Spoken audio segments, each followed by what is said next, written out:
In a world teeming with life, only humans possess souls, dormant within their bodies. Reaching the pinnacle requires relentless determination and effort. Those with this gift become spirit masters. While human bodies are mortal, their souls are eternal. If a spirit remains restless after the body dies, it becomes frenzied and inhabits the corpse. 15 years ago, in the city of Lofen, such a spirit rose from the dead. A dark mist enveloped the city, and out of 200,000 inhabitants, none survived. Since that day, across the land, spirits increasingly rose from their graves, instilling fear in the living and bringing death. Thus, the city spirit administration gathered the finest masters from all corners. The chosen ones, with talents highly esteemed, were assigned to one of 6 sacred divisions. These divisions were named according to their functions. Each had its role: vanquishing evil spirits, exterminating demons, protecting the people, and laying souls to rest. The corpse division is responsible for returning coffins home and ensuring the departed find peace. My name is Ding Xiao, and for a significant time, I've been a coffin bearer in the corpse division. The job is quite challenging. When you leave the city walls, it's as if you straddle 2 worlds, one of the living and one of the dead. You never truly know whose remains you bear. It could be anyone. But this time my mission was crystal clear. I hope it goes smoothly. The woman inside the coffin was taken as a slave shortly after childbirth, and her husband, who tried to rescue her, was killed. Why would the corpse division even want to return her body home? Midnight approaches, and for safety's sake, it would be best if we reach our destination promptly. Accompanying me are 2 acolytes of the corpse division. They are still apprentices, although they've reached the 9th rank. They fear that the spirit in this corpse might rise. They're traveling light and have slightly outpaced me, but I can still hear them. They mockingly comment on my pace, suggesting that if I weren't as slow as a turtle, we would have already reached our destination. However, they did acknowledge my perseverance. Not only did I keep pace with them, but I also carried a 50-kilogram load on my back the entire journey. But in their eyes, I remained an insignificant being, just an ordinary man with an unclear role in the corpse division. Mockingly, they assume I'm in the department solely to collect spirit dust from the main office for 8 years and sell it at a premium. For such outcasts, incapable of awakening their spirit form, even the spirit dust would be of no use. But they know not of my resilience and patience. 2448 attempts to awaken the spirit form within me. This marks my 2448th time silently reciting the mantra for introspection. But with practice comes perfection. While others need incense and meditation, I can now multitask. Within this spiritual realm lies a giant egg. Its species remains unknown to me. For 8 years, every time the corpse division distributes spirit dust, I rush to nurture it. Has it all been in vain? Let's give it one last try. Lost in thought, I'm startled by a sudden, distinct cracking sound. It's breaking! After 8 long years, there's finally a response. I'm overwhelmed with joy. But just then, a golden light crashes down, followed by countless intertwined talismans. It's the heavenly sealing method. Layer upon layer of talismans tightly envelop the egg, which just revealed a tiny crack. This is a celestial seal. Damn it. Why is fate so cruel? Why hinder my spiritual awakening? No, I won't give up on my spirit. I refuse to. In a mix of sorrow and anger, I can't help but scream out loud. This instantly irks my 2 senior apprentices. Why are you screaming? But right at that moment, suddenly, the coffin I'm carrying starts to make an odd noise. What's going on? It's not midnight yet. Could it be about to rise malevolently? Ding Xiao, don't move! Though I've often witnessed malevolent risings, it's always a terrifying experience. One false move could be fatal.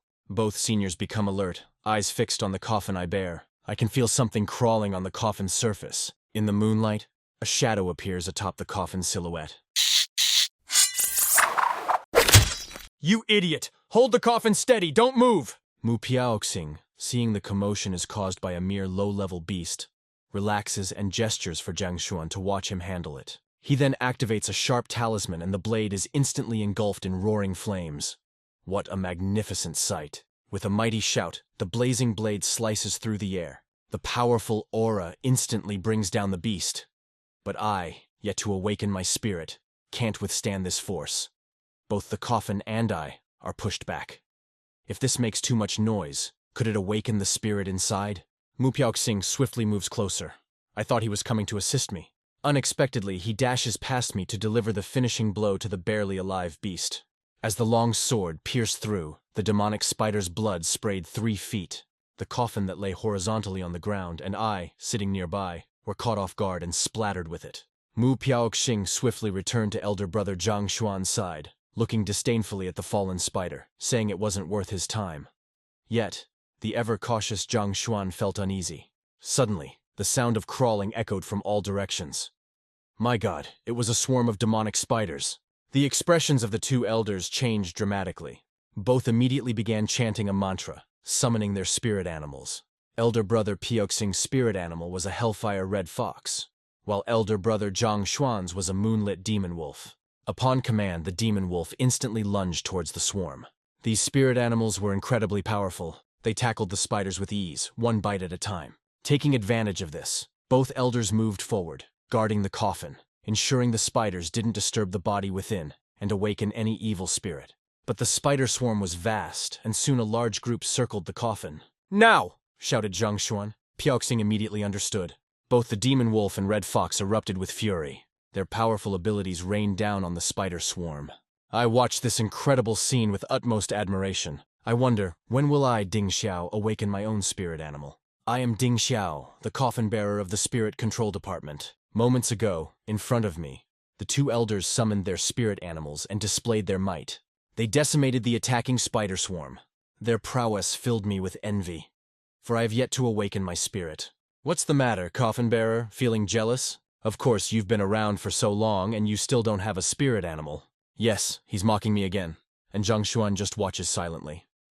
I am indeed the only one in the department without a spirit animal. But suddenly Piaoxing stopped laughing, his gaze fixated on the coffin behind me. From there, eerie malevolent energy was beginning to seep out.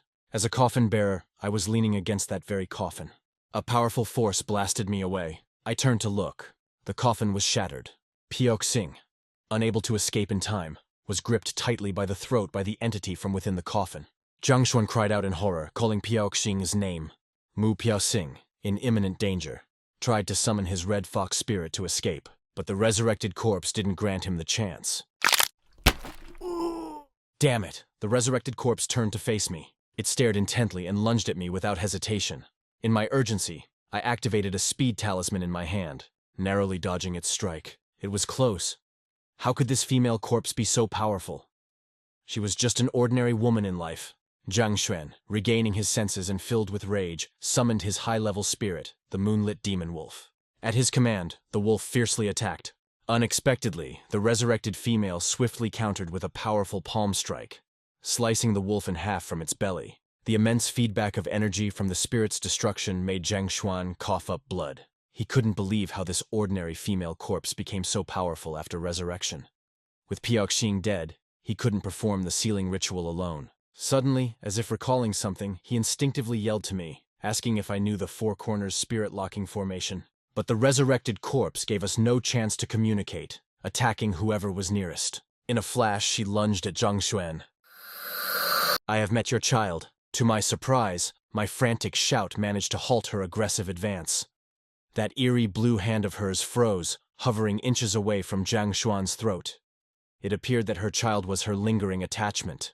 The animated corpse turned her gaze, seemingly trying to verify the information she had just heard. Seizing the moment, I hurriedly continued. "I've seen the child, so adorable, bearing a striking resemblance to you." As those words left my lips, it was as though they touched the depths of her soul. The undead creature began to howl and writhe, as if in the grip of a splitting headache. "Now!" commanded Brother Zhang Xuan with authority. Seizing this moment of the creature's distress, we joined forces to summon the Four Corners spirit locking formation.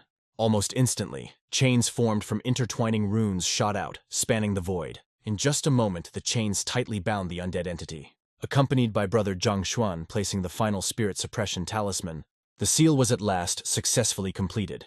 The menacing aura of the undead began to wane. Still at the very end, a faint whisper could be heard, her voice continuing to mutter about her child. Gazing at the immobilized undead, now resembling a lifeless statue, we finally allowed ourselves a sigh of relief. It was a rare occasion for Brother Zhang Xuan to openly commend me. He hadn't expected that I had understood the intricacies of the Four Corners spirit locking formation. Without it, he might not have survived this ordeal. The sudden gratitude left me, who was used to enduring scorn and ridicule. momentarily taken aback and feeling awkward. But just then, the previously immobile undead woman began to emanate waves of malevolent energy once more. Her abdomen started to swell in an eerie fashion, as if something was about to burst forth. The sudden oppressive terror made us instinctively turn and flee, but how could we possibly outrun such a high-tier humanoid spider demon? A swift leg strike approached. I was sent flying directly into a tree trunk dozens of feet away. The immense force of the impact caused significant internal injuries. As the dust in the arena slowly settled, Brother Zhang Xuan had been impaled by the demon spider's leg, which was sharp as a dagger, piercing him straight through. Barely clinging to life, he knew he couldn't turn the tide. Straining to keep his eyes open, he mustered the last of his strength and gazed in my direction. He shouted a single word, "Run!" Now, the only one left on the scene was me, who hadn't even awakened my spiritual awareness, nearly indistinguishable from an ordinary person. Earlier, I was hurled against the tree trunk by that demon spider's powerful leg strike. The immense force of the impact left me paralyzed on the ground. I couldn't shake off the memory of Brother Zhang Xuan's last words to me, urging me to flee. But can I even escape now? Feeling an icy chill creeping up around me, I mustered the strength to open my eyes despite the pain. The humanoid spider demon was now right in front of me, eyeing me as if I were its next meal. Is this how it ends? For 8 long years, I struggled just to awaken my spiritual self and to rise above the ordinary. And now, Sister Linger, I promise to return to you. It seems I might break that promise. Are you giving up? A voice suddenly echoed in my mind. It reminded me of the times I would nurture that giant egg in my spiritual realm, telling it, I, Ding Xiao, will never give up. So you shouldn't either. Am I giving up? No, Ding Xiao will not meet such a pitiful end. I will never surrender. A surge of inexplicable strength filled me. I opened my eyes, grasped the spider leg that had pierced through me, and with a determined tug, with its leg brutally snapped, the humanoid spider demon let out a howl of agony. Yet with my mind clouded by rage, I impulsively leaped up, wielding my nearly demonized palm, and forcefully slammed down. Defiantly, "Come on! Why don't you finish the job?" With a palm strike, the humanoid spider is shattered instantly, ending its life in that very moment. But as its power seems to be sucked into my hand, an inexplicable force spreads throughout my body, drawing in the essence of the defeated creature. Suddenly, I raise my hand in uncontrolled fervor. The spider's remains are effortlessly torn apart by me. I think to myself, so, this is what true power feels like. A dense, dark aura surrounds me. 2 sources, in fact. The frequency of these incidents seems to be increasing lately. I hope there were no casualties. Sighing, I knew it would come to this. The golden koi is not an ordinary pond fish. A sudden shift in wind and clouds threatens to change everything. "My lord, wake up!" In my deep slumber, I faintly hear someone calling out to me. Struggling to open my eyes, I find myself in my spiritual space. And the voice? It comes from the very egg I've nurtured day and night for 8 years. Is my spirit beast talking? This overwhelming emotion causes me to jump up in exhilaration. All these years of unwavering dedication. Despite facing celestial obstacles, my little egg has managed to crack open, even if just slightly. Though it's just a tiny crack, the power emanating from it boosts my strength to that of a 5-star spiritual disciple. And during the time I was attacked by the 9th Order spider, it was this little creature who took control of my body and defeated the monster. But in its zeal to protect me, it exerted too much and now seems to be on the brink of a deep slumber. Opening my eyes filled with joy, I notice the wound on my chest, once pierced by the spider's leg, has completely healed. Only the torn cloth remains as evidence of the gruesome injury. The massive pit in front and the destroyed spider beside it makes me marvel at the might of my spirit beast. Beside me I find Brother Zhang Xuan's token. Though he once looked down upon me, he did protect me and even urged me to escape when danger loomed. As I contemplate, an eerie atmosphere suddenly rises around me. I jump to my feet, alert. To my surprise, 2 ethereal figures in pink robes appear before me. The apparition speaks. "Don't be afraid, I am Yunnyang. Thank you for freeing me. Have you seen my child? Is he well? My soul is fading. Before I go, could you let me see my child one last time? A parent's heart knows no bounds." I swiftly use a soul-preserving charm, allowing her to fulfill her last wish. After all, laying souls to rest and calming resentful spirits is our clan's duty. I then continue my journey to the village of Lizhuang. However, soon after my departure, a woman arrives at the battle scene. Surveying the chaotic remains, she instantly recognizes the remnants of a fierce conflict. The scattered fragments of coffins, unique to our clan, catch her eye. She then notices an unusual sight among the debris, the bones of a ninth-order six-eyed spider, reduced to mere skeletal remains. Who could possess such power? After traveling all night as dawn breaks, I finally arrive at Lijuang. Dressed in the unique attire of my clan, the villagers instantly recognize me as a coffin bearer. Some view me as an omen of bad luck, while others, noting my tattered clothing, speculate about the sinister events I must have faced. Nine-tiered, six-eyed demon spider. Only a skeleton remains. Who could have possibly done this? After walking all night, I finally arrived at my destination, Lijuang, at sunrise. My unique outfit gave me away instantly. People on the street recognized me as a coffin bearer. Some called it an ill omen, while others, seeing my tattered clothes, speculated that I had encountered an evil event. They wondered how such a young coffin bearer survived. In no time, I reached the gate of a small courtyard. The elderly man who opened the door saw my state and deduced that Yunyang had risen as an undead. He sighed, lamenting the absence of the designated undertaker. Since Yunyang's body is now lost, there's no need for the undertaker to conduct the burial process. I paid my respects to the old man and inquired about Yunyang's child. The old man, sensing my purpose, quickly called a woman from inside the house. It turned out this woman, cradling a child, was Yunyang's sister-in-law. The couple had no children of their own and had now adopted Yunyang's child, cherishing him deeply. I then activated the lantern symbol to allow the mother and son to meet. As soon as her form materialized, she eagerly embraced her child. With a heavy heart, I reminded her of the boundaries between life and death, pointing out the child's vulnerability. Heeding my advice, Yunyang reluctantly handed the child over to the woman, who solemnly promised to care for him. Having fulfilled her wish, Yunyang gently faded away. The child, sensing something, woke up from his slumber. He stared at the slowly vanishing yet warm presence before him. Suddenly he burst into tears. "The wind outside is strong. Bring the child inside, Mr. Lee. As for me, I can't enter due to my status. Might I trouble you for a drink of water?" "Wait a moment, young man." "Young man, here's the water." For the first time in many years, I possess such a valuable treasure. Yet there's no joy in my heart. It's the keepsake of Zhang Xuan, my senior brother. The storage bag is filled with talismans, 500 taels of silver, an extraordinary dagger, and the spiritual dust I've treasured for 8 years. Poor Zhang Xuan, who lived a life of solitude, has now tragically fallen at the hands of evil. Suddenly, I discovered a bead, emitting spiritual energy from the storage bag. It's a kill-in spirit bead. Rumor has it that this bead can amplify one's power when used. Had Zhang Xuan used this bead during his battle, perhaps he wouldn't have met such a fate. Why didn't he use it? As I pondered, I was interrupted by a familiar voice from behind. "Coffin bearers always carry their coffins. Younger brother, do you know the punishment for leaving the group?" I didn't expect the undertaker to arrive only now, and this person before me is my senior sister, Liu Feiyan, who has cultivated to the level of a 7-star spirit disciple. I hurriedly turned and bowed, but from the scrutiny in her eyes, it seemed she wanted more than just answers. If she really checks, she will probe my spiritual aspect. If she discovers the dark aura surrounding my spiritual core, it may not bode well. I must deflect her questions. So, I narrated the previous night's events, mixing truth with fiction.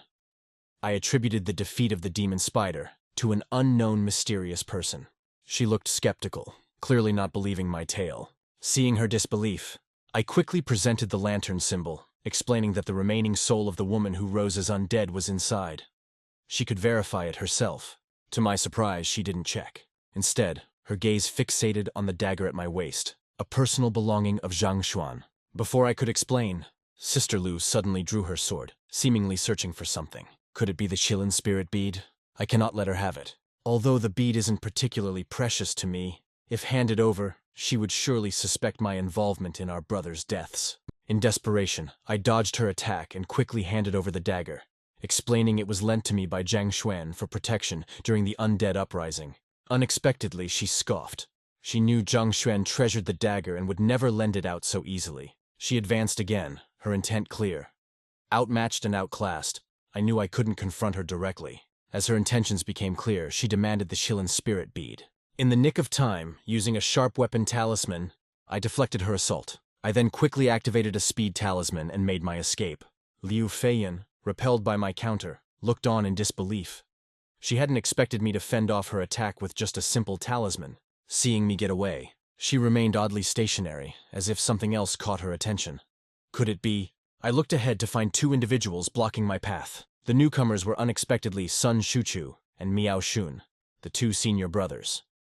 Although they were both sole returning officials like the senior sister, their cultivation far surpassed the two brothers who died last night. The three of them gradually formed an encircling position, trapping me in the center.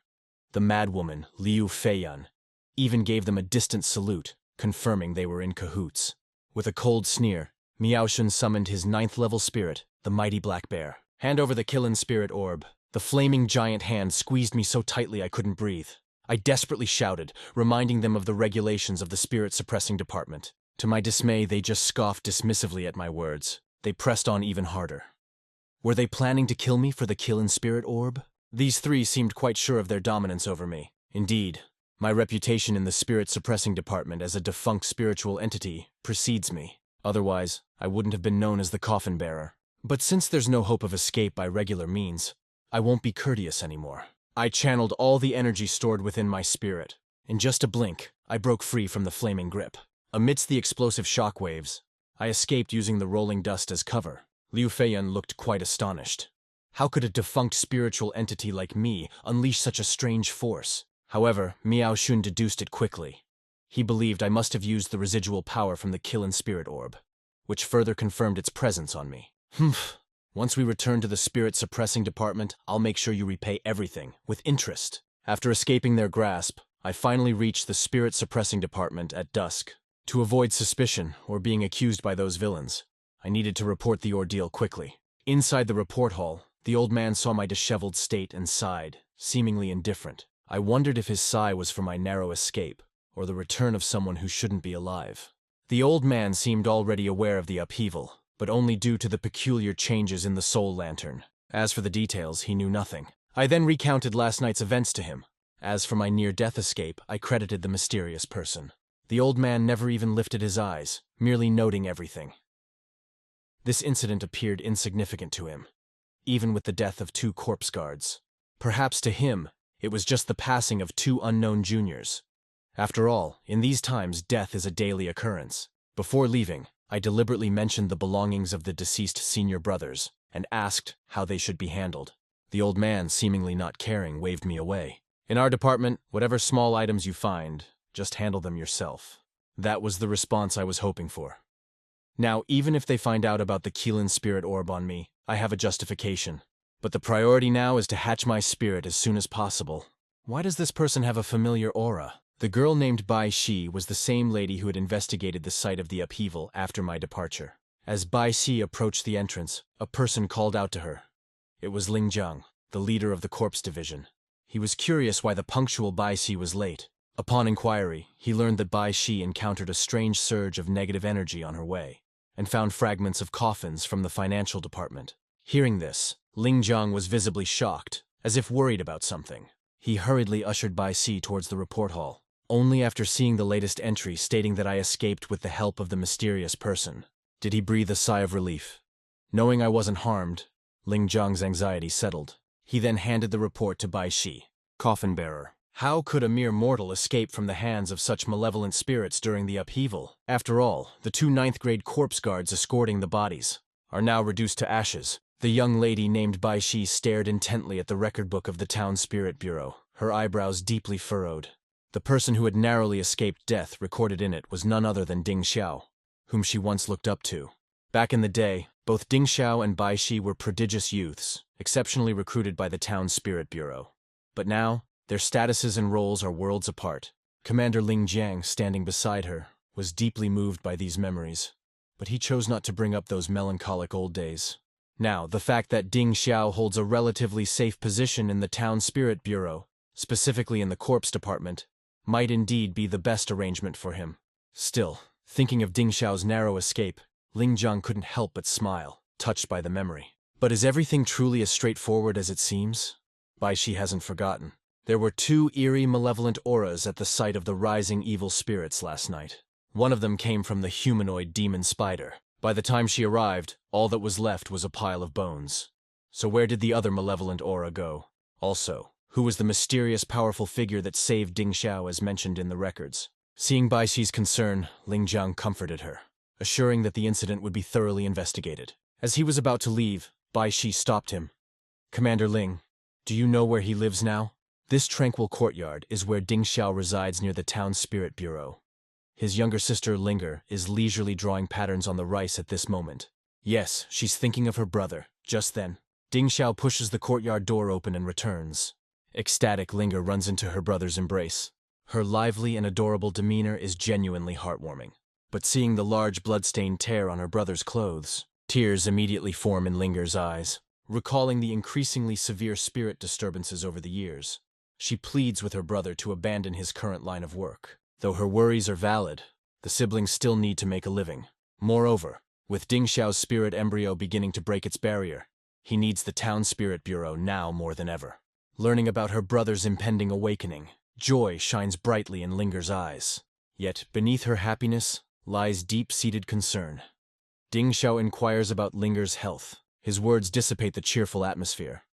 Linger hesitates, insisting she's fine, but her expression tightens Ding Xiao's heart. He gently asks her to turn around. Carefully, he lifts her long, flowing hair. Shockingly, another complete human face is revealed on the back of her head. It seems to have grown larger. This anomaly had shown signs when Linger was but a child. Initially, it was just a bald spot at the back of her head. The local folks called it the ghost's shave, an omen of disaster. This led to the siblings being driven out of Luofeng City. As Linger grew, eyes and a nose started emerging from that bald spot. After the Luofeng City massacre, the town spirit bureau established new rules to exterminate such anomalies. The siblings witnessed an innocent person executed publicly. If Linger's abnormality continues to grow and gets discovered, she'd surely be executed as a disordered entity. Ding Xiao, being the protective brother, would never let that happen. Lost in these thoughts, he clenches his fists. "Come on, brother, don't worry about me. I've been fine all these years, haven't I?" Linger reassures. "Linger, trust me. I will find a way to cure you," he promises. "I believe in you, brother. I'll always wait for you," Linger says, her eyes glistening with hope. The genius girl Bai Xi never imagined that the nocturnal case she's investigating was connected to Ding Xiao. 8 years ago, because of their outstanding talents, both Ding Xiao and Bai Xi were exceptionally recruited by the town spirit bureau. Since then, their paths began to intertwine. At that time, Ding Xiao's unparalleled talent even made Bai Xi envy and admire him deeply. Back then, the two called each other siblings, sharing a bond reminiscent of childhood sweethearts. "One day, I'll surpass you, brother Ding Xiao," Bai Xi would proclaim. "I know you will," he'd reply. However, as if fate played its hand, shortly after, they were chosen by different academies, causing their paths to diverge. 8 years flashed by, and the once glorious prodigy, unable to awaken his spirit form, found himself in the profession of a coffin bearer, a job even ordinary people shunned. The thought of Ding Xiao facing years of cold stares, mixed emotions welled up in Bai Xi's heart. Such a fine young lady. Why would she seek the coffin bearer? It's so ominous. In no time, Bai Xi stood outside Ding Xiao's residence. She hesitated as she was about to knock, hearing the joyful laughter of Ding Xiao and his sister from inside. Wondering if her sudden visit might be too abrupt or even stir up trouble, Bai Xi thought it over and decided to retreat, waiting for Commander Ling Jiang's investigation results. Yet, as Bai Xi was about to knock, Ding Xiao sensed her presence. "Big brother, what are you looking at?" "It's nothing. I'll make you something delicious." Feeling the impending storm, Ding Xiao took advantage of the night to practice diligently. Although just a small rupture existed in his spirit womb, his appetite was enormous. The spirit dust he got from Senior Zhang Xuan's belongings had been fully used up. "It seems I'll have to go to Yi Wu Ge Exchange Pavilion to get some more." The next day, as Ding Xiao reached Yi Wu Ge, he was surprised to find an old acquaintance on duty. It was none other than Ho Yi. Learning about Ding Xiao's recent plight, Ho Yi couldn't help but feel a pang of nostalgia and sentiment. Considering they knew each other, Ding Xiao handed over Senior Zhang Xuan's storage bag for Ho Yi to evaluate without much fuss. To Ding Xiao's surprise, the items in Zhang Xuan's collection were all of great value. Even after deducting taxes, it was still worth 14,500 liang. Of course, Ding Xiao didn't hand over the Kilin Spirit Pearl. He used the exchange amount to buy medicine for his sister, Linger. The majority of the rest was spent on spirit dust. With the leftover change, he bought some handy talismans, spending all he had. Now, He had to prepare for the internal assessment of the town spirit office in half a month. As he left, he overheard fellow members discussing the assessment rules. Although the town spirit office had 6 departments, friction existed between them. The other 5 thought the corpse department had it easy and collectively pressured for a reduction in their quotas. Despite corpse department head Ling Zhang's efforts, the spirit department intervened. Considering the spirit and corpse department's historical animosity, this round's promotion quota seemed incredibly valuable. Lost in thought, Ding Xiao saw the 3 men, led by Liu Feiyan, who had once intercepted him. They looked unhappy hearing about the assessment changes, but it seemed they were still determined to seize this rare promotion opportunity. Watching them from afar, Ding Xiao felt weighed down. External threats and internal enemies meant this assessment would be a formidable challenge. The preciousness of the spirit dust was equivalent to 200 grams of silver for 10,000 liang. Yet, this mere 200 grams allowed Ding Xiao to leap from a 3-star spirit apprentice to a 6-star in just half a month.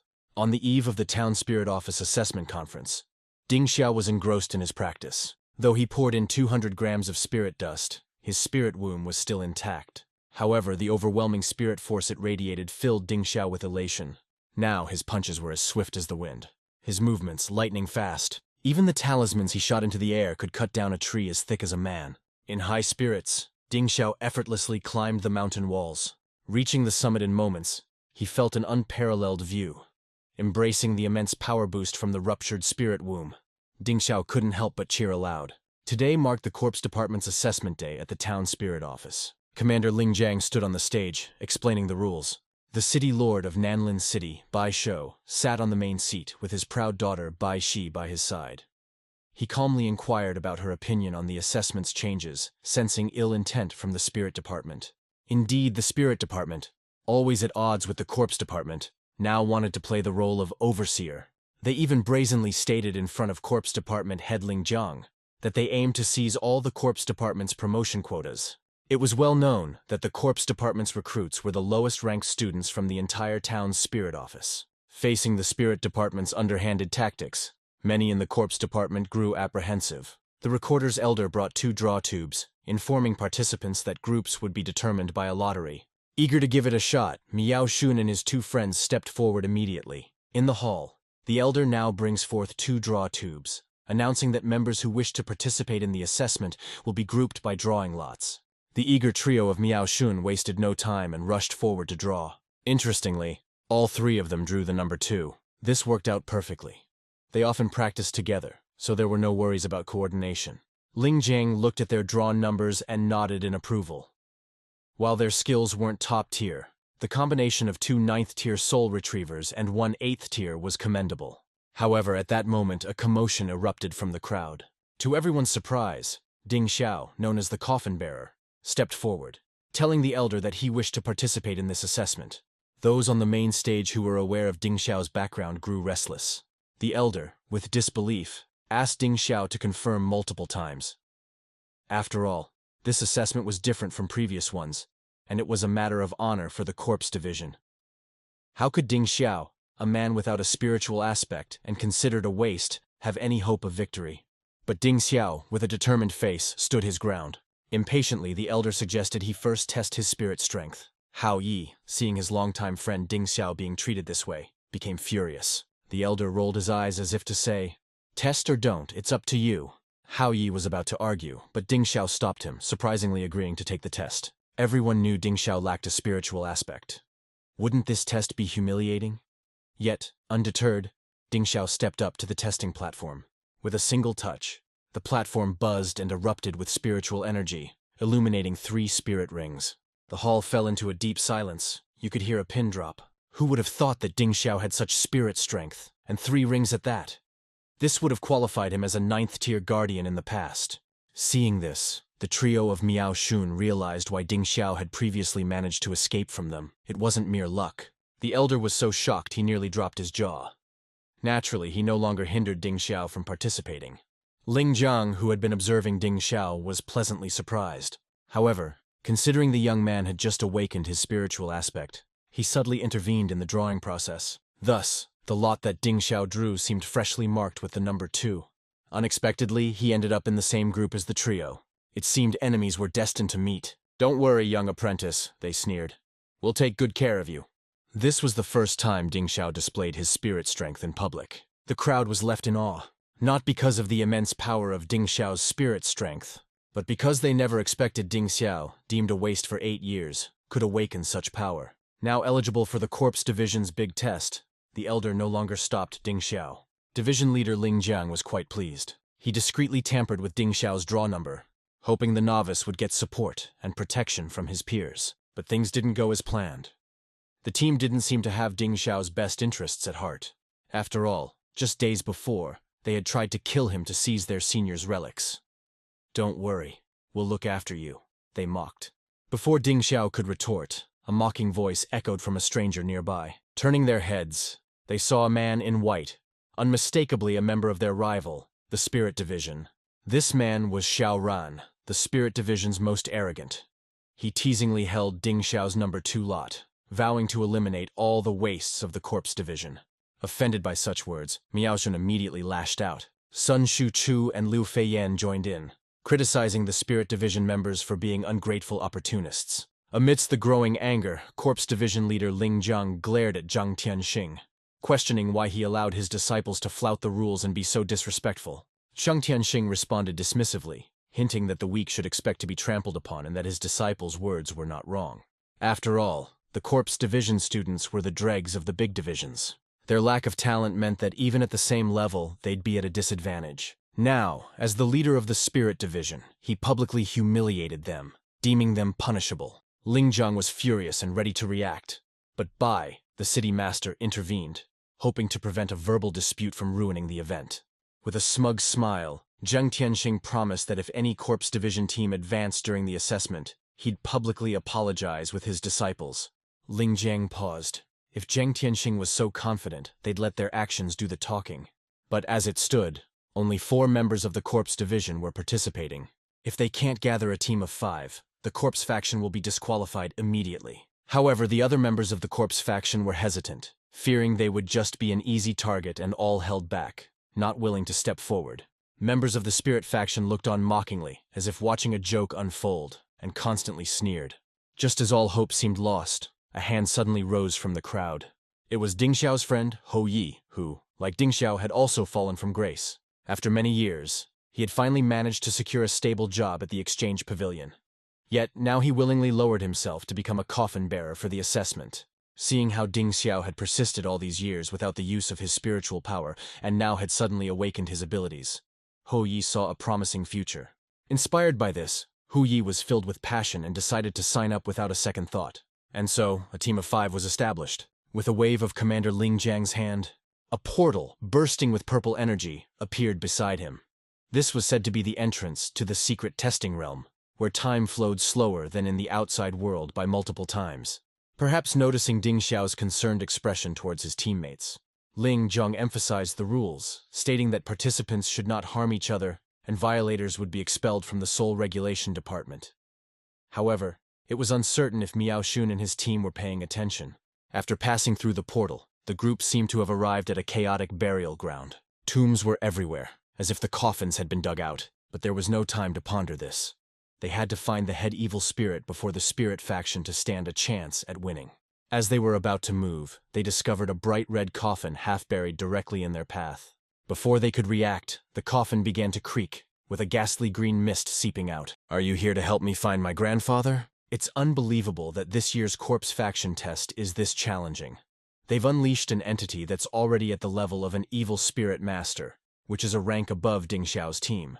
Such a situation would be unthinkable in previous years. Did members of the Spirit faction tamper with the test?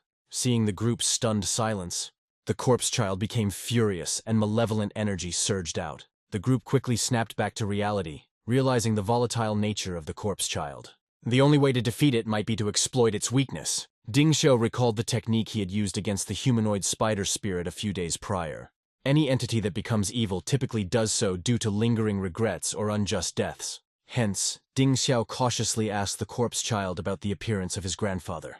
Surprisingly, the once agitated corpse child calmed down and began to describe.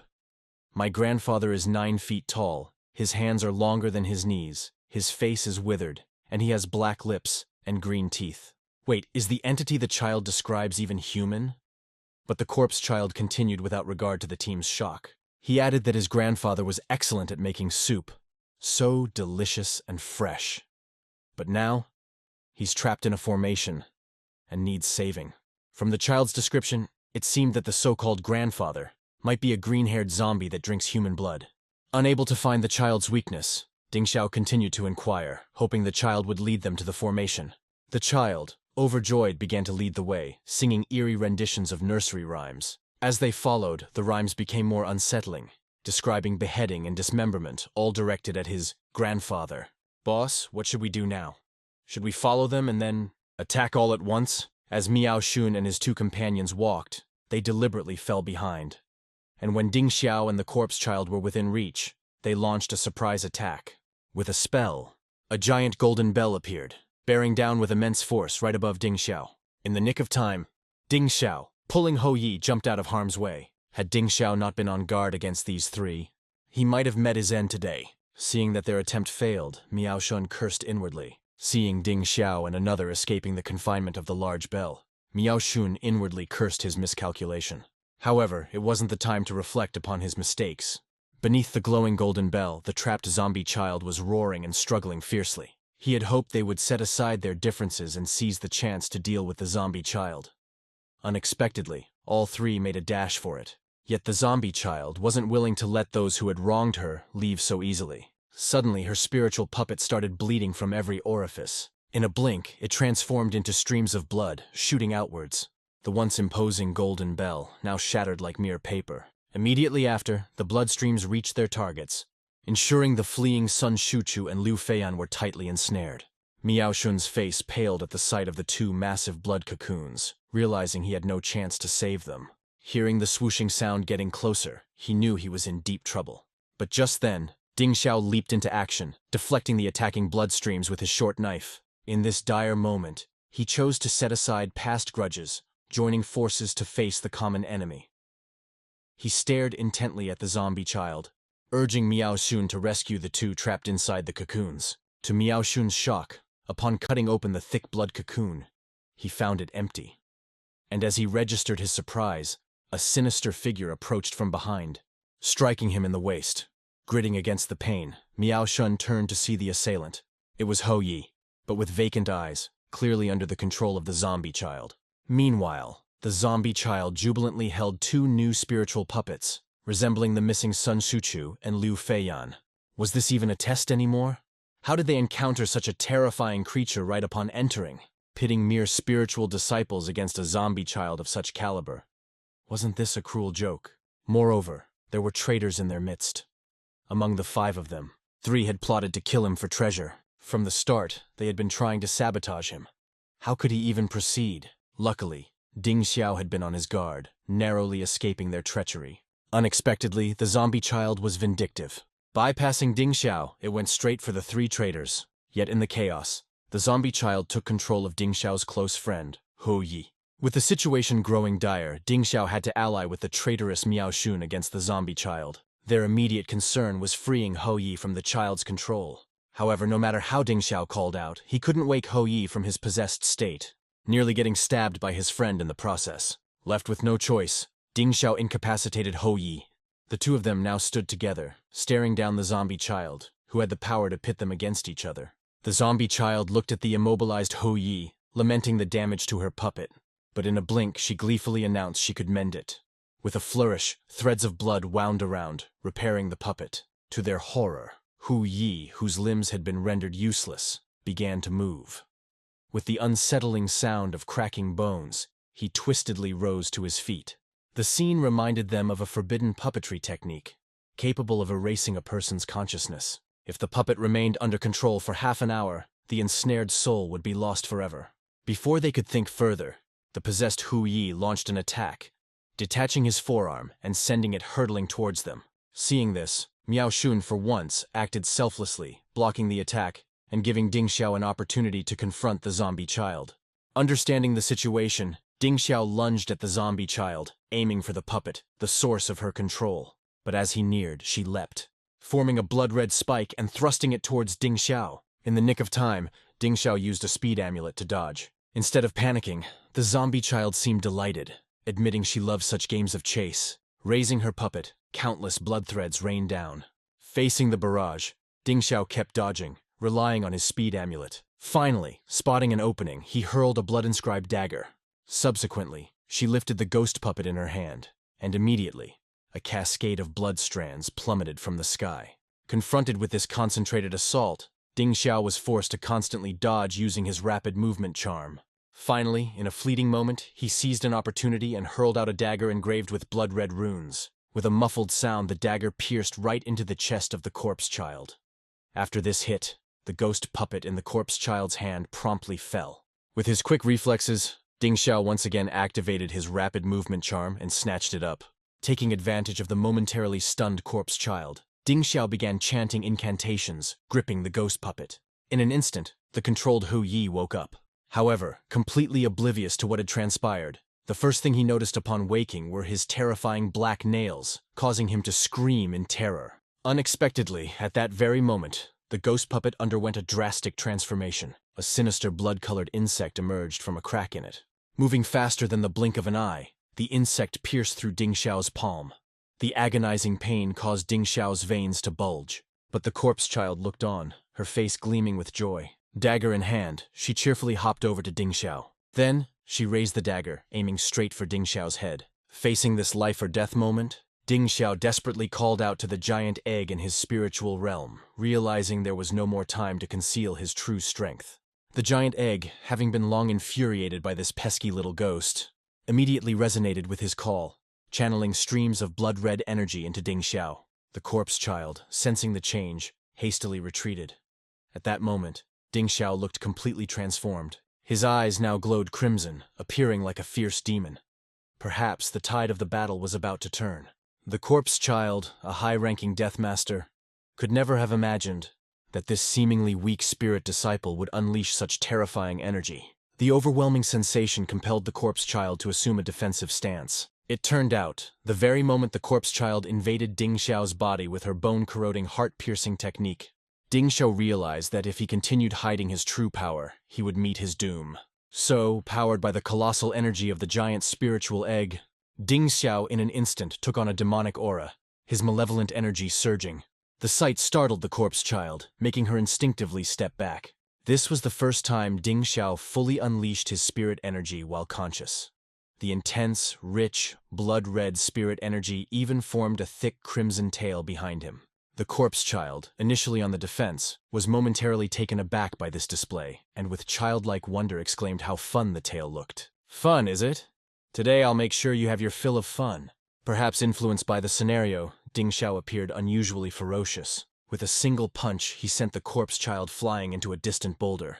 The corpse child, in pain, looked to retreat. But Ding Xiao wasn't about to grant her that chance. Harnessing immense strength, he struck again.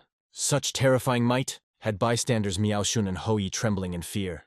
Only now did Miao Xun realize that Ding Xiao's spirit power wasn't just from the Qilin spirit bead, but that he had genuinely cultivated a spirit form. Who would have thought that a spirit form which took 8 years to awaken would be this sinister and aggressive?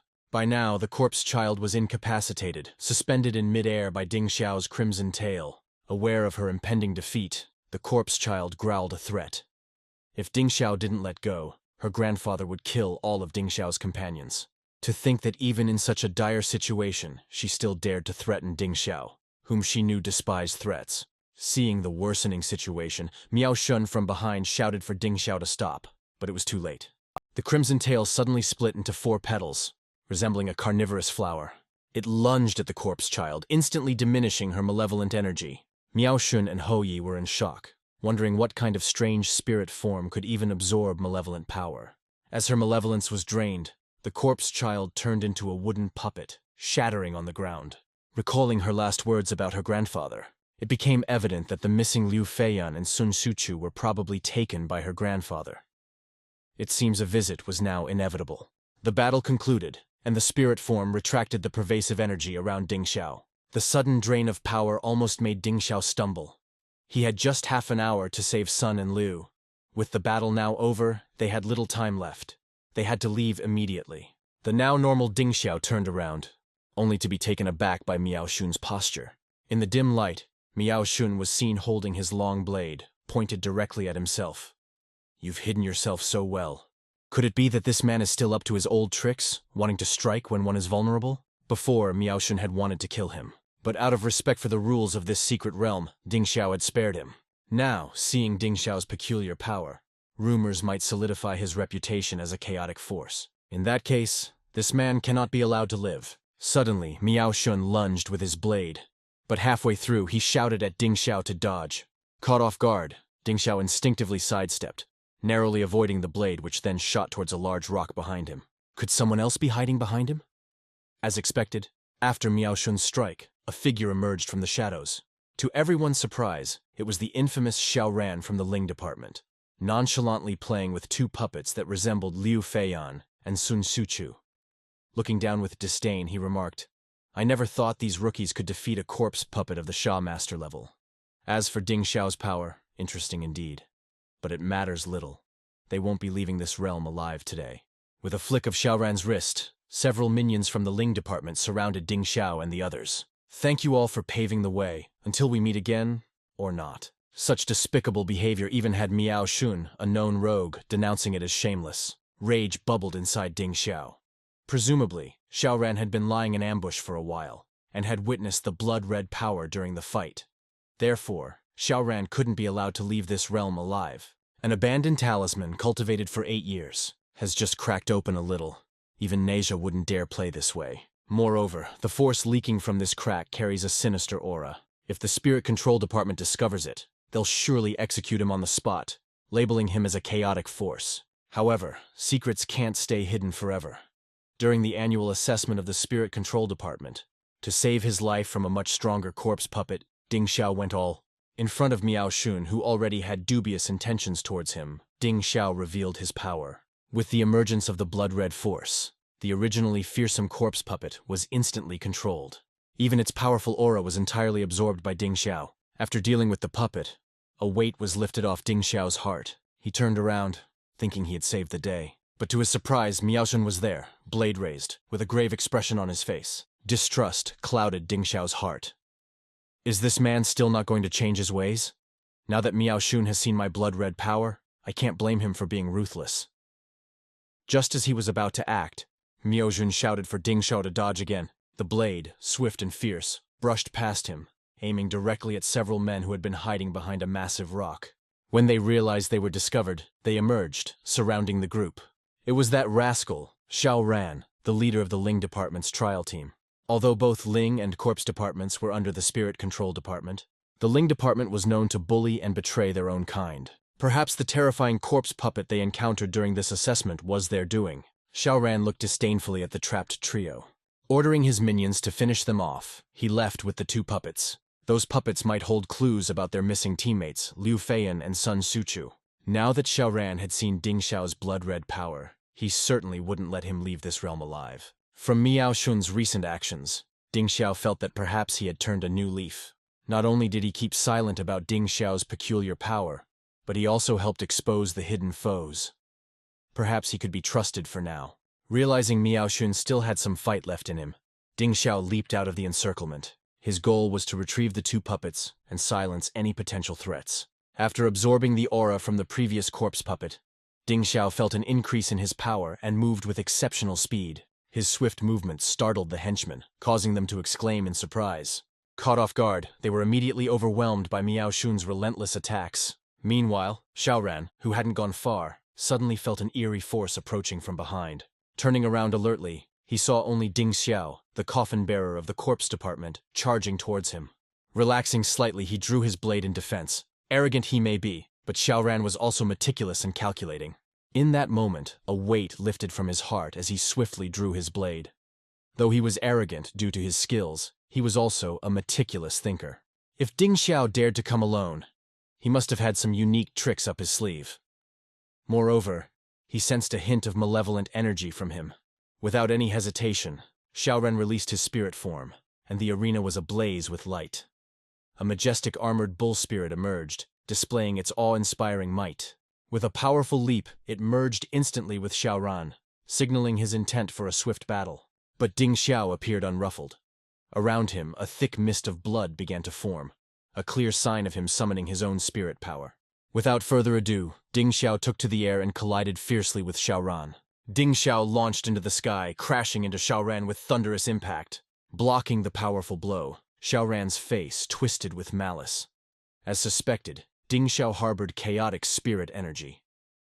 Today, I'll clean up this mess for the core, he thought. Good. Now that Xiaoran had uncovered his secret, Ding Xiao felt no need to hide any longer. A massive blood-red tail swiftly rose behind him, lunging straight for Xiaoran's heart. Severely wounded by the attack, Xiaoran hadn't anticipated his armored bull, known for its defense, to be pierced so easily. It was only the first strike, yet the devastation was beyond his comprehension. As he lay on the ground, despair clouded his eyes.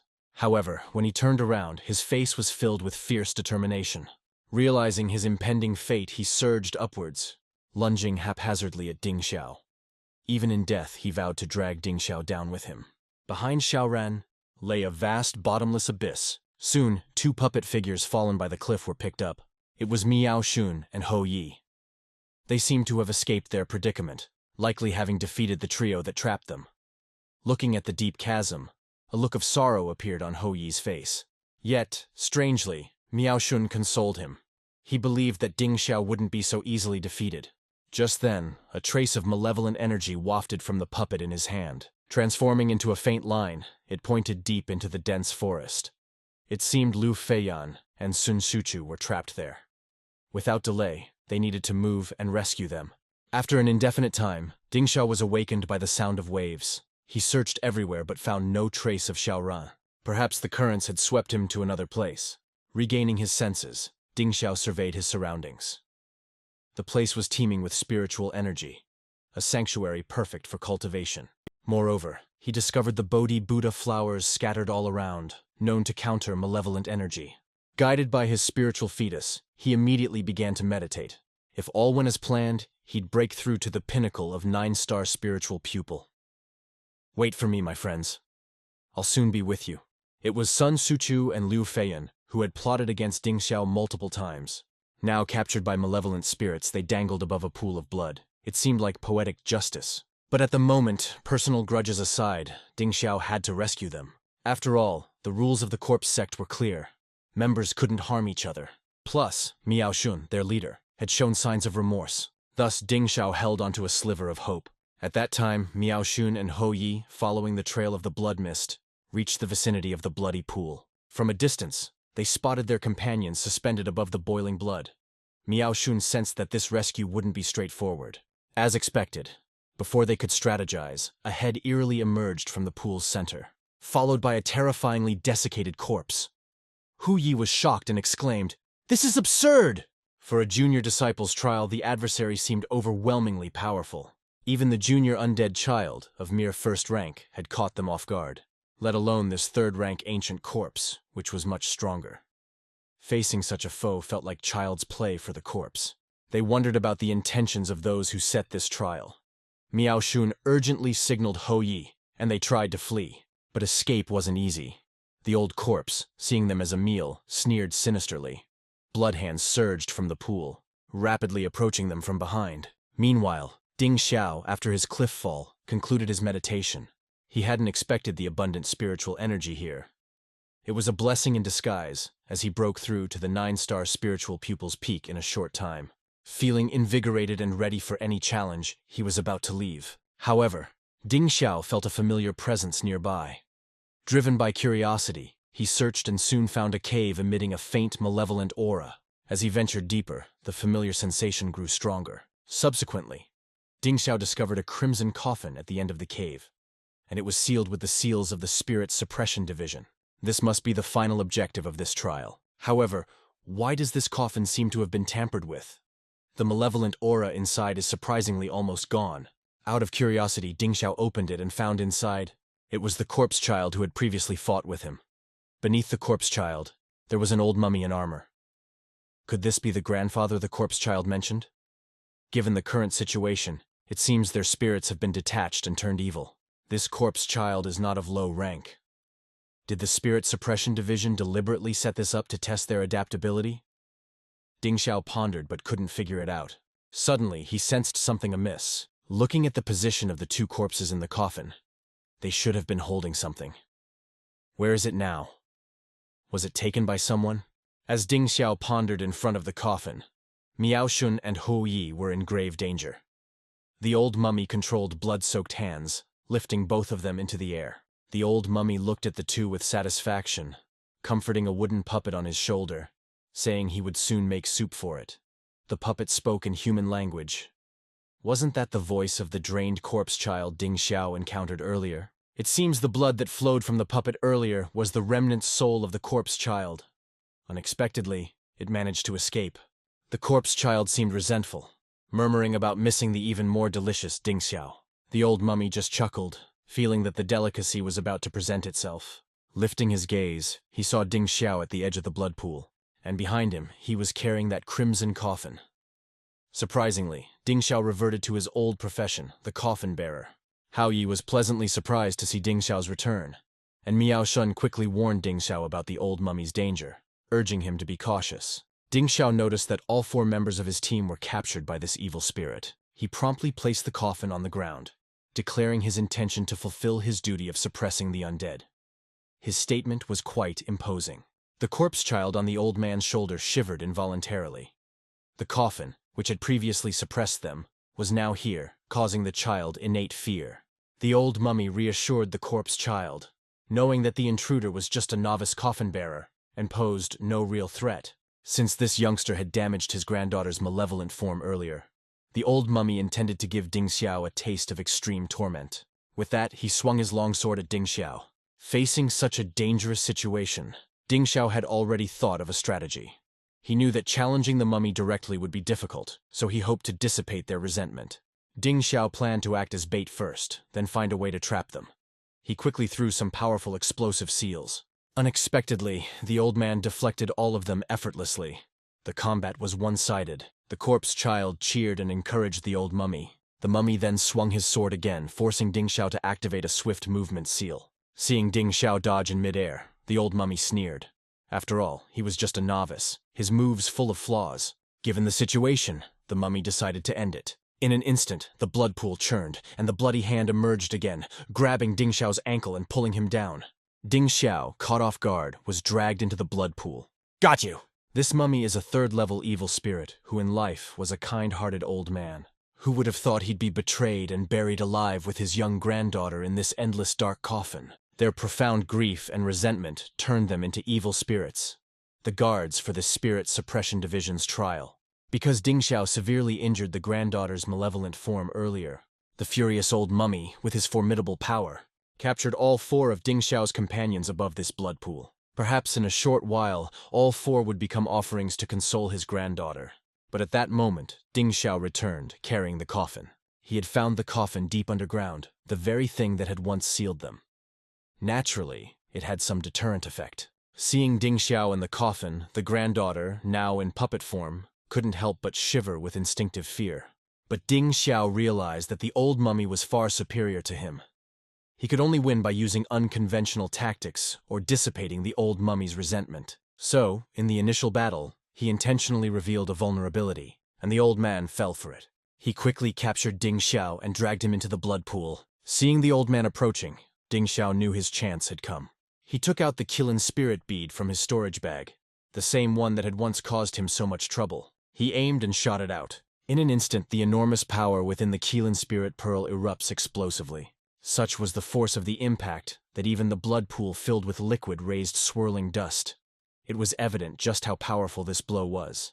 However, once the dust settled, the old man surprisingly stood unharmed at his original spot. The only difference was his defensive stance, fiercely protecting the spirit puppet on his granddaughter's shoulder. Could this old man be so powerful? Ding Xiao, however, had been waiting for this moment. As the old man's old strength waned and before the new one could arise, Ding Xiao launched a fierce attack. The bloody tail arrived in a flash, striking through the old man's head, followed by the lifeless body collapsing. The vast blood pool quickly shrank in a blink of an eye. The 4 who were previously tied up were now freed. Hou Yi and Miao Shun, who were rescued, finally breathed a sigh of relief. They never expected that Ding Xiao, also a spirit apprentice, could surpass and defeat the mummy-like old man, a 3rd-level evil master. Although they were ecstatic about their narrow escape, Ding Xiao's expression remained grave, focusing intently on the almost drained blood pool, indicating that it was far from over. As expected, the once almost invisible blood pool surged back, reforming into the old man's shape. He now radiated an intense and malevolent aura, his armored appearance even more menacing. Sensing danger, Ding Xiao swiftly handed out a Buddha's lotus to Miao Shun and Hou Yi, instructing them to flee the secret realm with the two unconscious companions and seek reinforcements. He would stay behind to buy time, as despite their earlier battle, Ding Xiao hadn't found a way to dispel the old man's grudge. Moreover, there was no clue about the important item stolen from the coffin, so their only hope seemed to be seeking external aid.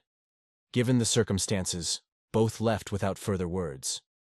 Hou Yi, in particular, reminded Ding Xiao to be extra cautious. Miao Shun, unusually earnest, told Ding Xiao to stay alive and wait for their return. As they turned to escape, the mummified old man, rather than stopping them, watched with interest. He taunted Ding Xiao, stating that since he let so much food escape, Ding Xiao would serve as adequate compensation. Ding Xiao braced himself, his body once again emitting a powerful bloody aura. Meanwhile, Miao Shun and Hou Yi were almost out of the cave, but were halted by a dripping sound. Looking up, unexpectedly, it was Xiao Ran. He was alive, holding a broken bowl, continuously sacrificing his own blood into it. At that moment, Sun Shuchu, on Miao Shun's back, weakly woke up. Pointing at the bowl, he claimed it was an artifact of the mummified old man, before fainting again. With that, Miao Shun realized the truth. No wonder the spirit department boasted about this trial, not allowing any members of the corpse department to pass. The evil spirits in this secret realm were exceptionally stronger than before. The spirit department had indeed plotted against them. Now, Xiao Ran was using his blood to enhance the old man's evil aura, a truly nefarious act. Upon realizing their scheme, Xiao Ran nonchalantly admitted, even adding that the bowl was originally intended to control the old man, but now served to replenish his aura. Evidently, he had no intention of letting anyone from the corpse department leave alive. Recalling Ding Xiao's words, they deduced that the bowl was the key to dispelling the old man's resentment. Given Xiao Ran's current weakened state, instead of wasting time seeking help, they decided to seize the bowl to aid Ding Xiao. Upon hearing their intentions, Xiao Ran smirked, admitting his inability to fight. However, he boasted about his numerous underlings. With a wave, several tattered corpses, former members of the spirit department, rushed out. They were now being manipulated by Xiao Ran, a truly wicked act. Seeing even a prodigy like Xiao Ran resort to such measures indicated the spirit department's deep-rooted corruption. Considering the long-standing criticisms of the corpse department by the spirit department, and their recent underhanded tactics jeopardizing their exam, almost costing lives, Miao Shun's rage reached its peak. With a roar, a massive black bear spirit emerged and merged with him, his clothes shattered from the immense power. Today, he vowed to eliminate this evil. Was it a fall from grace or a twist of human nature? For the spirit department, one of the 6 divisions of the Genling office, to cause infighting, forcing the weaker corpse department to hand over their annual trial promotion quota. Such blatant bullying and pride were laughable. Yet, their public humiliation was one thing. Their secret sabotages were another. Secretly replacing the trial's lower-level ghost guards, they were swapped out with 2 evil spirits of a powerful level, almost leading to the annihilation of the corpse trial squad. Fortunately, Ding Xiao fought back against all odds, revealing his hidden strength and narrowly escaping death. But who could have imagined? They'd barely escaped one danger only to run straight into another. No sooner had they looked back than they encountered the terrifying corpse elder. Not to mention the spirit squad that had been relentlessly hunting them down. Now facing this 3-tiered evil spirit, the corpse elder, Ding Xiao knew he was outmatched. His only choice was to let his teammates retreat first and ask for backup. He decided to stay behind, holding off the enemy to buy time for the rest. However, while carrying their unconscious comrades, Hou Yi and Miao Shun hadn't gotten far. When they ran into Xiao Ran of the spirit squad, the very one who had led the encirclement against them previously. Now, controlling several fellow zombified members, he was coming to stop them. It was shocking that someone from the elite spirit squad would do such a treacherous act. If the spirit control division found out, these actions alone would be enough for his downfall. Facing Xiao Ran, who had shown his true colors, Miao Shun knew they wouldn't be let go. In that case, he thought, let's fight to the death. Enraged, Miao Shun summoned a massive flame bear that roared as it merged with him. Then, with a powerful punch, he shattered the approaching zombies. The strength of his blow even startled Xiao Ran. Had it not been for his prior injuries from Ding Xiao, he wouldn't have been so off guard. Yet, no matter how earth-shattering that punch was, it only took down one of them. 3 more zombies just as strong lunged at them. In life, these zombies held power not much different from Miao Sun's. Now, even without consciousness, they were formidable opponents. After several clashes, Miao Shun was almost exhausted. The intense fight awakened the previously unconscious Sun Shuchu and Liu Feiyan. They tried to rise and help, but they were too weak to be of much use. Hao clutched the golden flower in his hand, the Buddha's taro flower, a nemesis to evil spirits. Knowing Ding Xiao had entrusted him with such a treasure, he wouldn't let his dear friend down. With determination, Hou Yi sighed and began reciting an unfamiliar incantation. In an instant, the Buddha's taro flower grew rapidly, piercing through his palm and releasing a captivating force of absorption. At that moment, Miao Shun, who was fighting fiercely against the zombies, was taken aback by what he saw. The zombies seemed to be bound by a powerful force, their sinister energies rapidly being drained. Shocked, Miao Shun looked back and discovered that Hou Yi's hand was adorned with a blooming golden flower, with the zombies nearly drained of their malevolent energy. Eventually, Hou Yi, unable to sustain the exertion, fell unconscious. Liu Feiyan rushed to support him, severing the now wilted Buddha's taro flower. Now with the obliteration of the 4 zombies, a backlash severely injured Xiao Ran. Even as he lay unconscious, he couldn't comprehend how such a precious item as the Buddha's taro flower ended up in their possession. He could accept being caught off guard by Ding Xiao's hidden strength, but he couldn't come to terms with how a sure-win situation was thwarted by the Buddha's taro flower. Miao Shun approached the unconscious Xiao Ran, seizing a broken bowl. He instructed others to watch over Xiao Ran as he went back to assist Ding Xiao. Meanwhile, Ding Xiao was having a tough time as the undead child cheered for its grandfather. Ding Xiao had been dueling the corpse elder for a while. On the surface, he seemed fine, but he was nearing his limits. The elder was playing with him, knowing that after their intense battle, the resulting meat would make a delicious soup. Thinking this, the elder didn't hold back anymore, unleashing a powerful strike, not towards Ding Xiao, but the ground. Instantly, the earth split, with rocks flying everywhere. Ding Xiao leapt up to dodge, and in haste, unleashed the spirit-locking talisman. Suddenly, golden chains sprung out, binding the corpse elder tightly. But this was just a delay tactic. When will reinforcements arrive? Watching the trembling chains, Ding Xiao feared he might not last. He reached out to his spirit egg, asking if it had the strength for one last stand, as now was the do-or-die moment. To his surprise, the egg confidently responded, claiming the corpse elder's life, stating that such an evil spirit wasn't worthy to challenge it. But within moments, the elder broke free, tiring of the game. He roared, charging towards Ding Xiao, demanding to see the dreaded blood-red tail. He roared and charged forward, demanding Ding Xiaoliang to reveal that wretched blood-red tail, vowing to sever it himself, to quench the hatred in his heart. However, as he neared Ding Xiaoliang, he suddenly felt something amiss in the atmosphere. Ding Xiaoliang's eyes glowed a fierce red, mocking him with his gaze. Want to cut off my tail? Let's see if this old man has what it takes. With a swift move, Ding Xiaoliang anchored himself to the ground. In an instant, he vanished from the old man's sight. Before the elder could react, a gusty wind blew from behind, followed by an overwhelming force. Caught off guard, the old corpse-like man was sent flying hundreds of feet away. Without giving him a chance to recover, Ding Xiaoliang was upon him again.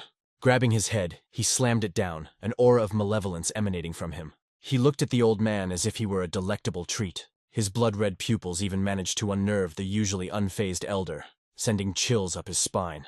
For the elder realized that the malevolent aura around Ding Xiaoliang was far more intense than his own, making one wonder if Ding was even still human. Just then, a shirtless man approached from a distance, and upon closer look, it was Miao Shun. He yelled out Ding Xiaoliang's name and hurled a broken bowl towards him. Catching it, Ding Xiaoliang immediately sensed its significance. It was a relic from a coffin, potentially the key to resolving the long-standing grudge between the grandfather and granddaughter. Suddenly, a movement below made Ding Xiaoliang realize he was in danger. The old man, seizing the moment of distraction, darted forward, intercepting and snatching the broken bowl mid-air. Unexpectedly, the elder didn't attack, but instead clutched the empty bowl as if in a trance. Mumbling about the aroma of a delicious soup, he held the bowl out to a spiritual effigy of his granddaughter. It was evident that the deep obsession the two had with this bowl hinted at their desire for salvation. Given this, it was time for Ding Xiaoliang and his comrades to do what was needed. The two set about their tasks, chanting a spell to calm and free the trapped souls beside the elder's coffin. For a fleeting moment they envisioned an armored old general lovingly feeding soup to his granddaughter cradled in his arms. You'd never imagine how terrifying a grieving grandfather can become after death, nor would you guess that this was all orchestrated by someone's wicked design. The unfortunate grandfather and granddaughter, not only were they wronged in death, but even exploited, buried together in a pitch-dark underground chamber. Their resting place, marked by a blood-red coffin and sinister talismans, turned them into a monstrous, bloodthirsty, undead entity.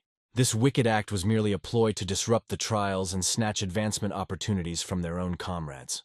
But evildoers will eventually face their reckoning. What they hadn't anticipated was an anomaly within the corpse trial team.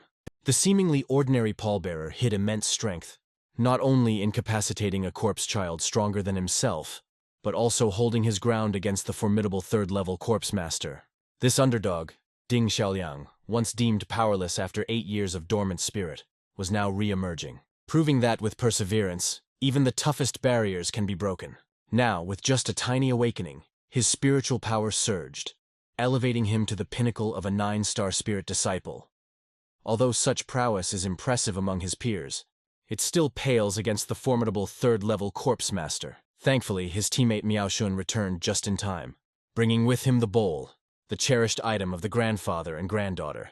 Witnessing the once ferocious undead elder, calming down instantly upon obtaining the bowl, Ding Xiaoliang and Miaoshun seized the opportunity, chanting a spell to send the souls to their eternal rest. In a fleeting vision, they witnessed the tragic past of the undead elder. He was once a great general, safeguarding the people, but as the dynasty fell he had to live in hiding, bearing the brunt of the people's resentment. All the sorrows stemmed from the fall of the dynasty, causing the girl's parents' demise. But later, he dared not reveal his identity, living in obscurity.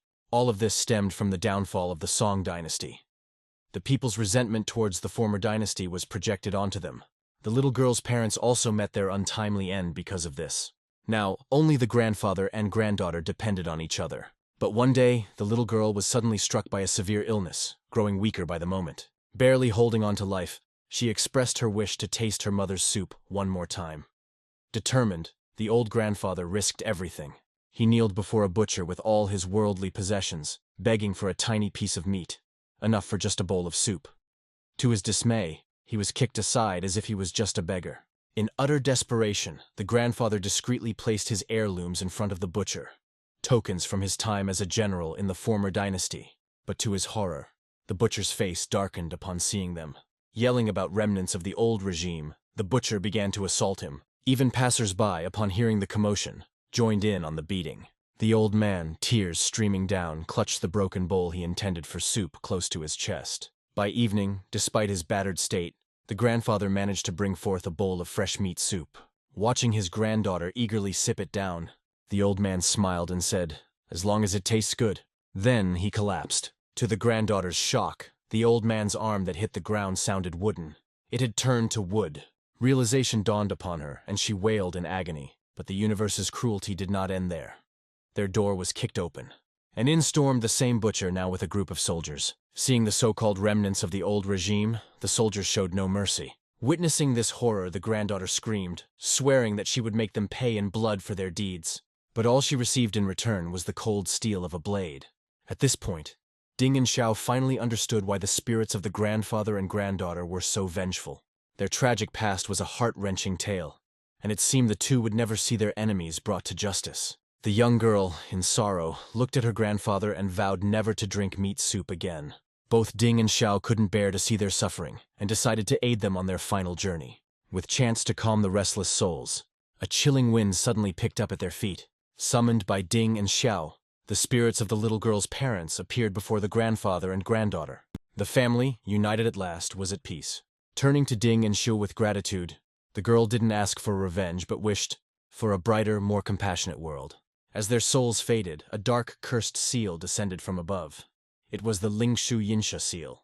Miaojun, gritting his teeth, picked it up, swearing vengeance on those who use such dark magic. Thus, the sinister trial filled with conspiracies came to an end. The culprits never expected their downfall would come so swiftly. Over time, both the corpse and spirit factions closely monitored the portal. While the corpse members appeared anxious, the spirit members were smug, as if victory was already in their grasp. But to their surprise, the first to emerge were members of the corpse faction.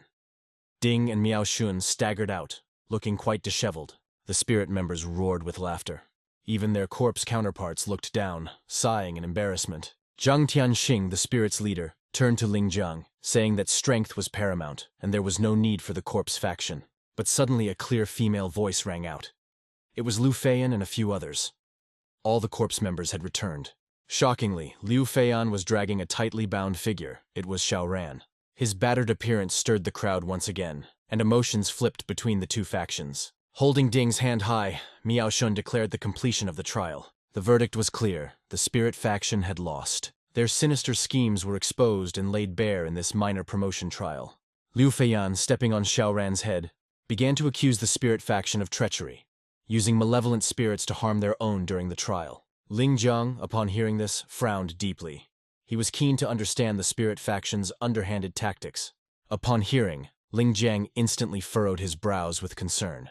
He was eager to uncover how the spirit division, which had constantly been nitpicking them, had managed to play their tricks during this assessment. Subsequently, Ding Xiao shared his encounter with two malevolent spirits during the assessment, entities far beyond the expected challenges. Hearing this, Ling Jiang's face turned ashen. However, the members of the spirit division remained unfazed. They were berating Xiao Ran, calling him useless. It seemed they were all aware of the treachery that had taken place during the trials. In contrast, the corpse division members were taken aback. Hearing about the two malevolent spirits made their eyes widen in astonishment and admiration. Fully grasping the situation, Ling Jiang glared furiously at Zhang Tianxing. He couldn't believe that the esteemed spirit division would not only openly suppress them, but would also scheme in the shadows during the disciple assessment, harming their own. It seemed they had no shame left. Unexpectedly, Zhang Tianxing, thick-skinned as ever, scoffed, accusing the corpse division of baseless allegations. Such shamelessness instantly infuriated Ling Jiang. However, at that moment, a black talisman suddenly appeared between them. Anticipating the spirit division's denial, Ding Xiao presented a special talisman known to be unique to the spirit division. Now, with both testimonies and physical evidence present, Zhang Tianxing, caught red-handed, seemed even more indignant. But to everyone's surprise, Xiao Ran, who lay on the ground, regained consciousness, mumbling something about malevolent spirits. Both Ding Xiao and Zhang Tianxing's faces drained of color. Fearing Xiao Ran might reveal his secret, Ding Xiao prepared to silence him. Suddenly, a silver needle shot out, piercing right through Xiao Ran's forehead. But it wasn't Ding Xiao who acted. Instead, it was Zhang Tianxing, the leader of the spirit division. Unable to discern the full meaning from Xiao Ran's fragmented speech, but fearing potential exposure of the spirit division's plans, Zhang Tianxing decided to act first, eliminating the problem. It seemed like a godsend assist from an enemy. Witnessing the lifeless Xiao Ran, Ling Jiang's fury reached its zenith. Ling Jiang was livid that Zhang Tianxing had the audacity to execute someone on corpse division grounds, tainting the sanctity of their domain. Unfazed, Zhang Tianxing brushed off Ling Jiang's hand, asserting that the spirit division's internal matters were none of the corpse division's business. With that, he proudly led his disciples away. Brimming with rage, Ling Jiang vowed to uncover evidence one day and make the spirit division pay for their actions. But unexpectedly, as the spirit division was about to leave, a figure appeared, halting Zhang Tianxing's path, much to his annoyance. To think that the mere coffin-bearer Ding Xiao would dare block their way was sheer audacity. But Ding Xiao stood firm, demanding the spirit division honor their previous agreement by publicly apologizing in front of the corpse division members. Indeed, in their victory-infused euphoria, the corpse division disciples had forgotten this agreement. Upon being reminded, they unanimously shouted for Zhang Tianxing to apologize. Seething with embarrassment, Zhang Tianxing begrudgingly gave a fist salute in apology. And then, with much disdain, he stormed away with his team. After this intense assessment, Ding Xiao finally earned everyone's respect. He was no longer just a coffin bearer, but had risen to the esteemed rank of 9th-tier corpse protector. Receiving his badge, there was a hint of nostalgia in his eyes. He had been waiting for this moment. With this, there might be a glimmer of hope for his sister's ailment. Have you ever seen a person with a second face on the back of their head? Legend has it, this is a chaotic spirit manifestation within a person.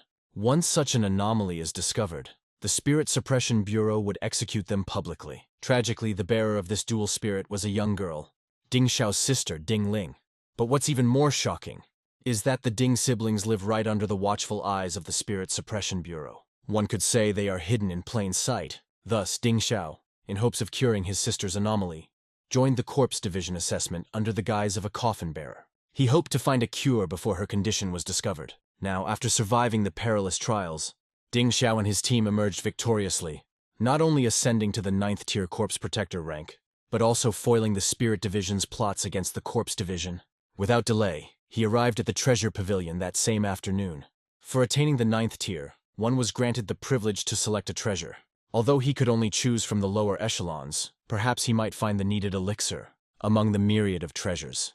Ding Xiao identified an item named Ti Ling Gel, rumored to dispel evil spirits, suppress malevolence, and heal anomalies. It might be the very thing his sister required. Just as he was about to rejoice, Sun Shuchu suddenly burst in, delivering heartbreaking news. Hou Yi was in critical condition. Hou Yi was Ding Xiao's closest friend during their times of hardship. Previously, during the assessment trial, it was Hou Yi who activated the Tuo Buddha flower to save everyone. This act allowed Ding Xiao to achieve the final victory against a powerful foe. But now, because of the excessive use of the Tuo Buddha flower, Hou Yi suffered backlash. He was possessed by a malicious flower, its roots wrapping around his heart. Even the senior healer of the Spirit Sealing Bureau shook his head repeatedly. Amidst everyone's hopeful gaze, the healer remained silent for a long time.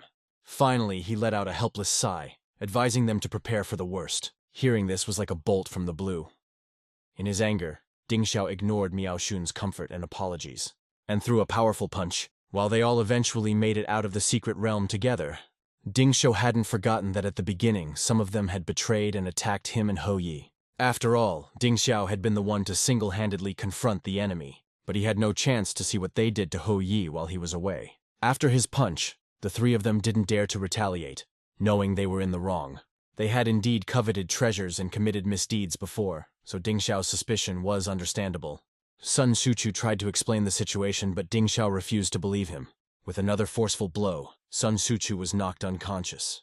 Seeing Ding Xiao rushing over again, Liu Feiyan hurriedly stepped in front of the two. But times have changed. The awakened Ding Xiao was not someone they could resist anymore. With just one punch, Liu Feiyan's sword was shattered into pieces. Ding Xiao grabbed a shard of the blade and pressed it against Liu Feiyan's throat. He even wondered if his own power had been slightly weaker. Would both he and Hou Yi have met their end here?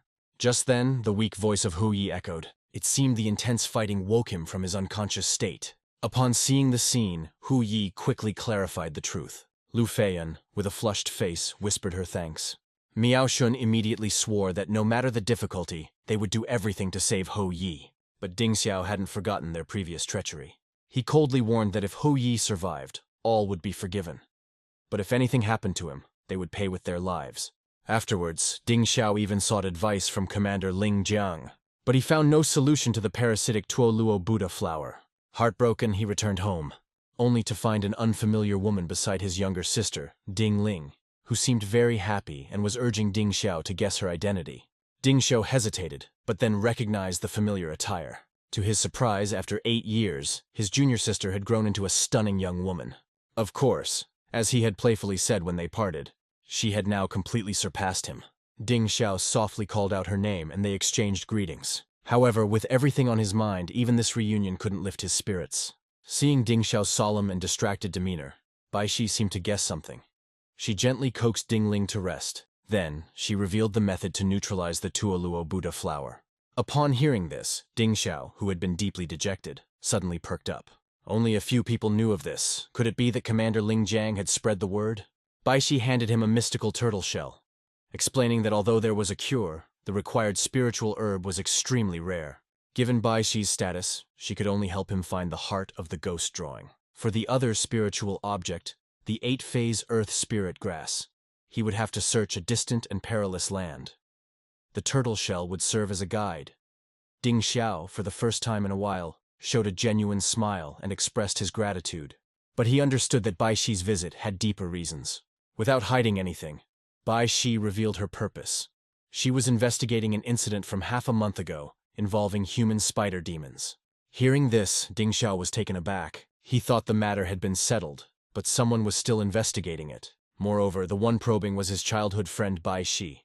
What would Ding Xiao's response be? Let's look forward to the exciting content of the next episode. Do you remember the demonic spider that began killing 2 corpse guards at the beginning? Although no one witnessed the battle scene at that time, the massive fluctuations from the fight still caught others' attention.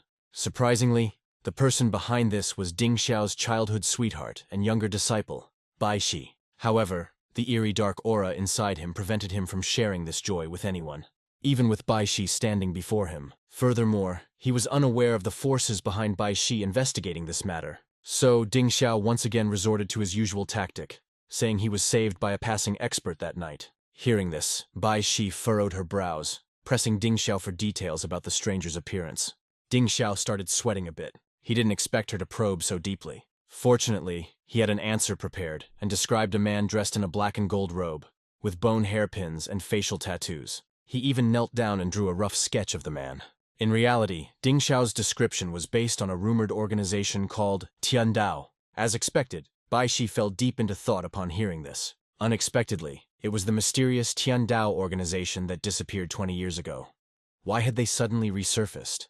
After pondering for a moment, Bai Shi released a golden paper crane from her sleeve. Surprisingly, someone had been eavesdropping on their conversation, and the crane seemed to be communicating with a dean or headmaster. Ding Xiao's face darkened, grateful he hadn't exposed himself. Perhaps the message from the crane was urgent, as Bai Shi immediately bid Ding Xiao goodbye, stating she needed to return to the Spirit Communication Academy. As for the investigation, it was no longer his concern. He should focus on finding the herbs in the East Huang. Before leaving, after some hesitation, Bai Shi handed him a jade pendant, saying it would aid him in his journey to East Huang. Their hands briefly touched. This fleeting contact made Bai Shi's cheeks turn red. Ding Xiao, concerned, asked why her hand was so cold. Flustered, Bai Shi quickly withdrew her hand, suggesting it might be due to the late hour. She then hurriedly left, but she was still delighted about their meeting. At the doorstep, she reminded Ding Xiao to find the medicinal herb within a month, and she'd take care of the rest. Hearing this, Ding Xiao felt a bit guilty. He expressed his gratitude, overwhelmed by Bai Shi's trust. Ling, the younger sister, watched Bai Shi leave with a hint of longing. However, Ding Xiao had brought her a special treat. He presented her with a medicinal gel from the secret treasure pavilion. Hearing where it was from, Ling instantly brightened up. If her brother could enter the secret treasure pavilion, it meant he was no longer a coffin bearer, which was the best news she had heard all day. Ding Xiao then personally applied the medicine for her. After enduring so much for 8 years, perhaps their hard times were finally over. He was determined to find more precious materials during his trip to East Huang to treat Ling. Hearing her brother was traveling far away, Ling felt a pang of worry. However, another patient's ailment was also urgent. Swallowing her unease, she hugged Ding Xiao tightly. After providing some last instructions, Ding Xiao said his nighttime goodbyes. What he didn't know was that the moment he closed the door, Ling almost fainted from a sudden piercing pain. Assuming it was a reaction to the medicine, she didn't think much of it. But if someone were behind her, they'd see a chilling second face on her back, grinning eerily. At the corpse handling hall, it was business as usual with people coming and going. Many corpse-handling disciples were accepting tasks to escort unnamed corpses back to their hometowns for proper burial. Ling Jiang, the leader of the corpse handlers, was already waiting there. Seeing Ding Xiao approach, he greeted him with a smile. He pointed to the coffin beside him, saying it was specially reserved for Ding Xiao. He asked Ding Xiao and his party from Donghuang to take on the task of delivering it on their way. It's said that the spirit inside the coffin was once a 5-eyed ink squid. They just need to be careful about keeping it dry during the journey. The risk of it becoming evil is low. Moreover, the client is a well-known merchant from Donghuang with a generous reward. So, this task seems tailor-made for Ding Xiao. Of course, Ling Jiang had plans to provide him with some assistance. Like the 3 people, Miao Shun and his companions, who had participated in the trial assessment yesterday. Without a second thought, Ding Xiao declined. The rift between them still existed, and he wasn't ready to accept these 3 yet. Ling Jiang, the commander, sighed, seemingly having anticipated this reaction. He then took out a spike-like object from his pocket, handing it to Ding Xiao, claiming it could vanquish any evil spirits. It would ensure his safety throughout the journey. Ding Xiao was taken aback, feeling overwhelmed and honored. Disciple greets Commander Ling. Ding Xiao, come, take a look. I've prepared this 100-year-old Nanmu coffin for you. Lying inside is pure comfort. Thank you so much. On a moonlit night, a young man, Ding Xiao, walks alone on a forest path carrying a coffin on his back. He's returning home with the coffin from the spirit division, tasked with its protection. Looking at the thickening night, he thought it might be time to find a place to rest for the night. Given the current dry weather with little rain, There's no worry about the spirit inside the coffin turning evil when exposed to water. Soon he found a nearby house. A man in his 30s opened the door, and upon seeing the coffin, he immediately broke into a cold sweat. Who brings such an ominous thing and asks for shelter? Anticipating such a response, Ding Xiao quickly explained that there was no body inside the coffin. He then generously offered a hefty silver piece. "Ah, why didn't you mention this earlier?" The man's face changed swiftly, welcoming Ding Xiao with open arms. Pointing to a room nearby, he offered to tidy it up for Ding Xiao. Just then, an old man, shaky on his feet, appeared behind the younger man. Upon seeing him, Ding Xiao felt uneasy. That face doesn't seem like it brings good fortune. Why do I always have such bad luck when looking for a place to stay? Seeing the situation, he quickly declined the man's offer to clean up the room, saying he could manage on his own. Ding Xiao then locked himself in the room. He had been stuck at the pinnacle of the spirit disciple stage for a while now. Today, he wanted to try breaking through to the spirit master level. Using a technique, he ventured into his spirit space. The cracks in his spirit egg were now larger than before. Ding Xiao felt hopeful. It might be time to hatch it. He poured a bottle of spirit dust onto the egg. Suddenly, immense power surged in the spirit space. The seals holding the spirit egg began to break. Seeing this, Ding Xiao was thrilled. With a bit more effort, his spirit egg might truly break free. But suddenly, strange whispers filled the void. Chains of order shot out from all directions, wrapping around the spirit egg once more. Thrown back, Ding Xiao felt frustrated. He didn't understand what these chains were and why they repeatedly prevented his spirit's awakening. Does fate deny me even a chance to defend myself in this chaotic world? In defiance, Ding Xiao lunged forward, but a chain transformed into a golden hand, striking him. He was thrown out of his spirit space. Moreover, a burn mark in the shape of a hand was left on his chest. While disheartened, Ding Xiao consoled his spirit egg, assuring it they'd try again another day. Suddenly there was a silhouette outside his door. It was the man, inviting Ding Xiao for dinner. Simple dishes, yet Ding Xiao felt content. Unexpectedly, the old man sitting across started to rant, claiming he wanted plain buns and meat. The man beside him was clearly irritated and began to scold him immediately. This made Ding Xiao, who was sitting nearby, feel uncomfortable. He tried to placate the man, promising to buy some meat for the old man tomorrow as compensation for tonight's inconvenience. However, at that very moment, the old man's gaze suddenly shifted to the floor, where some innocent cockroaches were passing by. The old man, as if possessed, lunged at them. Muttering about meat, he began stuffing the cockroaches into his mouth before Ding Xiao could intervene. He began chewing loudly, proclaiming that they tasted just like crispy chicken. He even picked up another one and offered it to Ding Xiao. The old man's next actions might even shock Bear Grylls. Long deprived of meat, he targeted the unsuspecting cockroaches. He lunged again, immediately stuffing one into his mouth. In that era, the word protein didn't exist yet, so he could only describe it as tasting like crispy chicken. He even nonchalantly offered another to a stunned Ding Xiao. This was the last straw for Ding Xiao. He had long realized something was amiss with the old man. Without hesitation, he produced a powerful talisman and flung it. It attached itself directly onto the old man's forehead.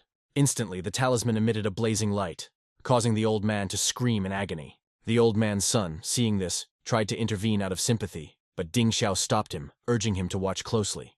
As the talisman's power consumed him, the old man's body began to shrivel and wither, revealing a terrifying clawed limb. To everyone's shock, the old man was actually a transformed raccoon dog. Forced into its true form, it let out a ferocious roar at Ding Xiao. It tried to escape, but how could Ding Xiao let it go? With a swift leap, he ended its life with a single stroke. The old man's son, overwhelmed with grief, lunged forward, but his calls fell on deaf ears. Ding Xiao consoled him, explaining that the creature had likely consumed his father's organs and memories, making revival impossible. But just then, Ding Xiao noticed an unusual purple hue inside the creature's belly. Recognizing it as the rare purple wisteria from the east, he wondered if the old man had been to the Eastern Realm. Upon hearing this, the son recounted a trip they took to the Eastern Realm to watch a play. It seemed the old man was replaced by the raccoon dog during that time. But why would such a creature, usually drawn to bustling areas, come to such a remote place? Was there something in the east it feared? With this thought, Ding Xiao's expression became grave.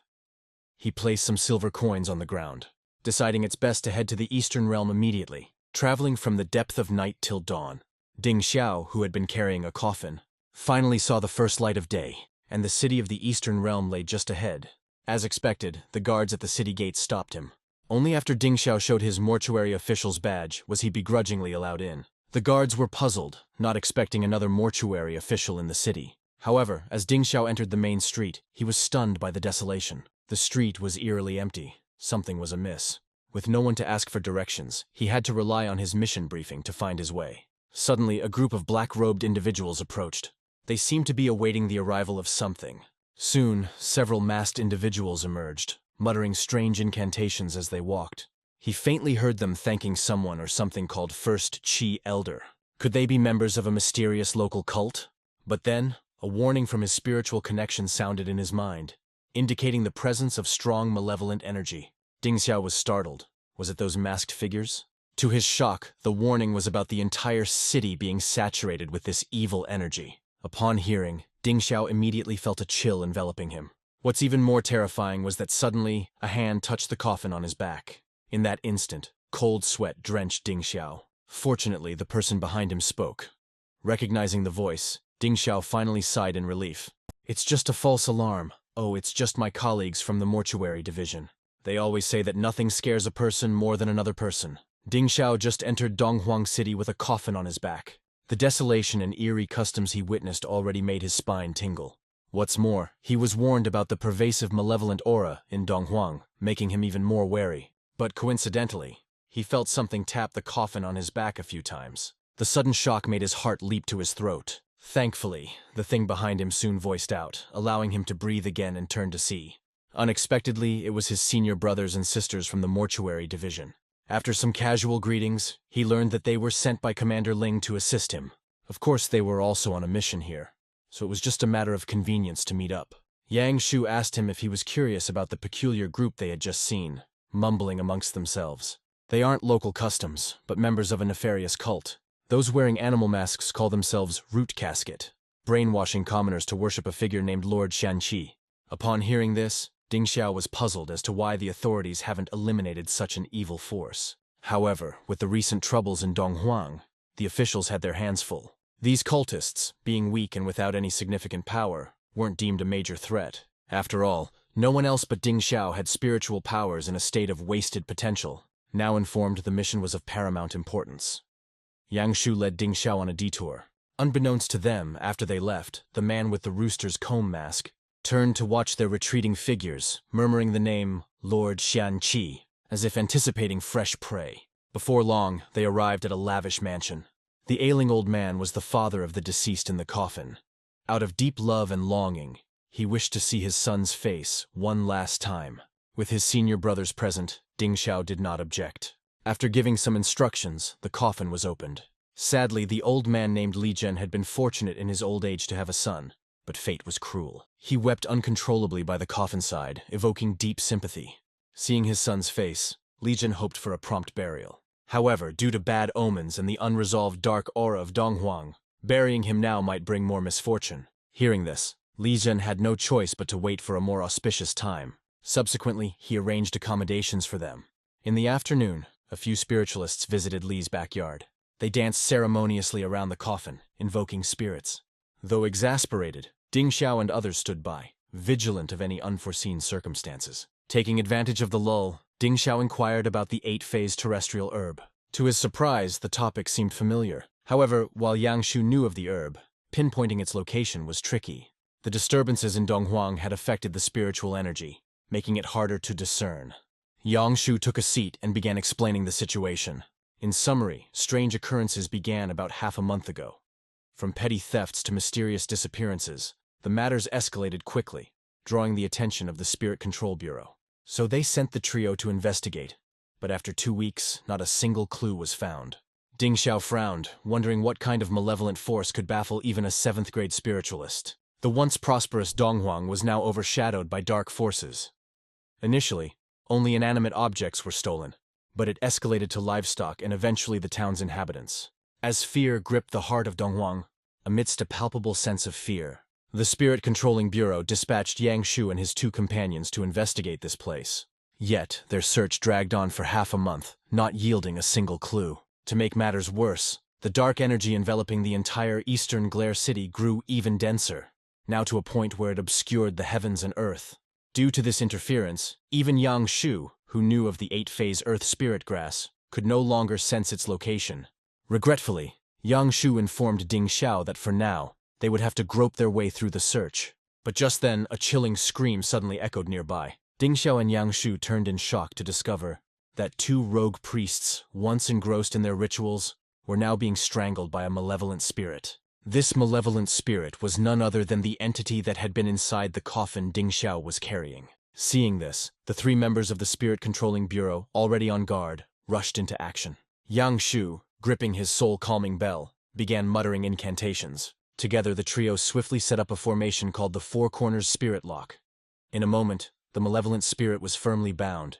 Unexpectedly, the captured spirit laughed mockingly. Revealing a ferocious face, it growled at them, proclaiming that everyone present would be devoured. Annoyed by its ranting, Yang Shu produced a sealing talisman and pressed it firmly onto the spirit's forehead. Then he pushed the spirit back into the coffin. Irritated, he mused how even if the body had been carelessly tossed aside, it shouldn't have turned malevolent. To think these amateur priests managed to provoke it. He wondered what their master had been thinking. Meanwhile, Ding Xiao was deep in thought, pondering the spirit's ominous words. Everyone will be devoured. What did it mean? Yang Shu dismissed it, saying the spirit was merely trying to intimidate them with empty threats and they shouldn't take it seriously. Turning to the rogue priest still paralyzed with fear, he warned them against meddling with the coffin, or they'd face fatal consequences. Glancing at the sky, Yang Shu seemed to have other matters to attend to. They promptly bid Ding Xiao farewell, saying they had business to the south of the city. Before leaving, Yang Shu reminded Ding Xiao to avoid the local cultists during his search for the spirit grass to stay safe. Ding Xiao expressed his gratitude and then ventured into the village. Unfortunately, the locals seemed clueless about the 8-phase earth spirit grass. Even the tortoise-shell artifact given by Bai Shi showed no reaction. As he stood, uncertain of his next move, an old woman suddenly approached, inquiring why he lacked the mark of Qian Hui on his forehead. Curious, Ding Xiao asked what Qian Hui was. The old woman pointed to a red dot on her own forehead, explaining it was a blessing given by a demigod, ensuring protection from the divine qi of the ancestor. A realization struck Ding Xiao. This woman was one of the cult followers he had seen when entering the city. Planning a swift exit, Ding Xiao was interrupted when she mentioned the 8-phase earth spirit grass, adding that 3 others, dressed like him, were also searching for it. Tightening his grip on his dagger, Ding Xiao grew suspicious. Were Miao Shun and his companions also here? Suddenly, the old woman grabbed his hand, revealing that the spirit grass was held by the demigod in the city god temple.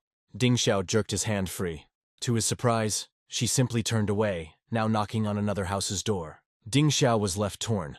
Her appearance was too coincidental, clearly suspicious. But so far, this was the only lead he had. Avi's illness couldn't wait. Taking a deep breath, he decided to visit the city god temple. Arriving under daylight, the temple appeared desolate and dilapidated, signaling a place of potential danger. After searching the temple for a while and finding no one, Ding Xiao became puzzled. Suddenly, a bizarre cry echoed from behind. Out from the statues jumped several bizarre creatures with animal heads, their eyes fixed on Ding Xiao. They chanted the name Qianqi Lao Ye and warned that anyone entering their domain could never leave. Startled, Ding Xiao wondered if Qianqi Lao Ye was referring to him.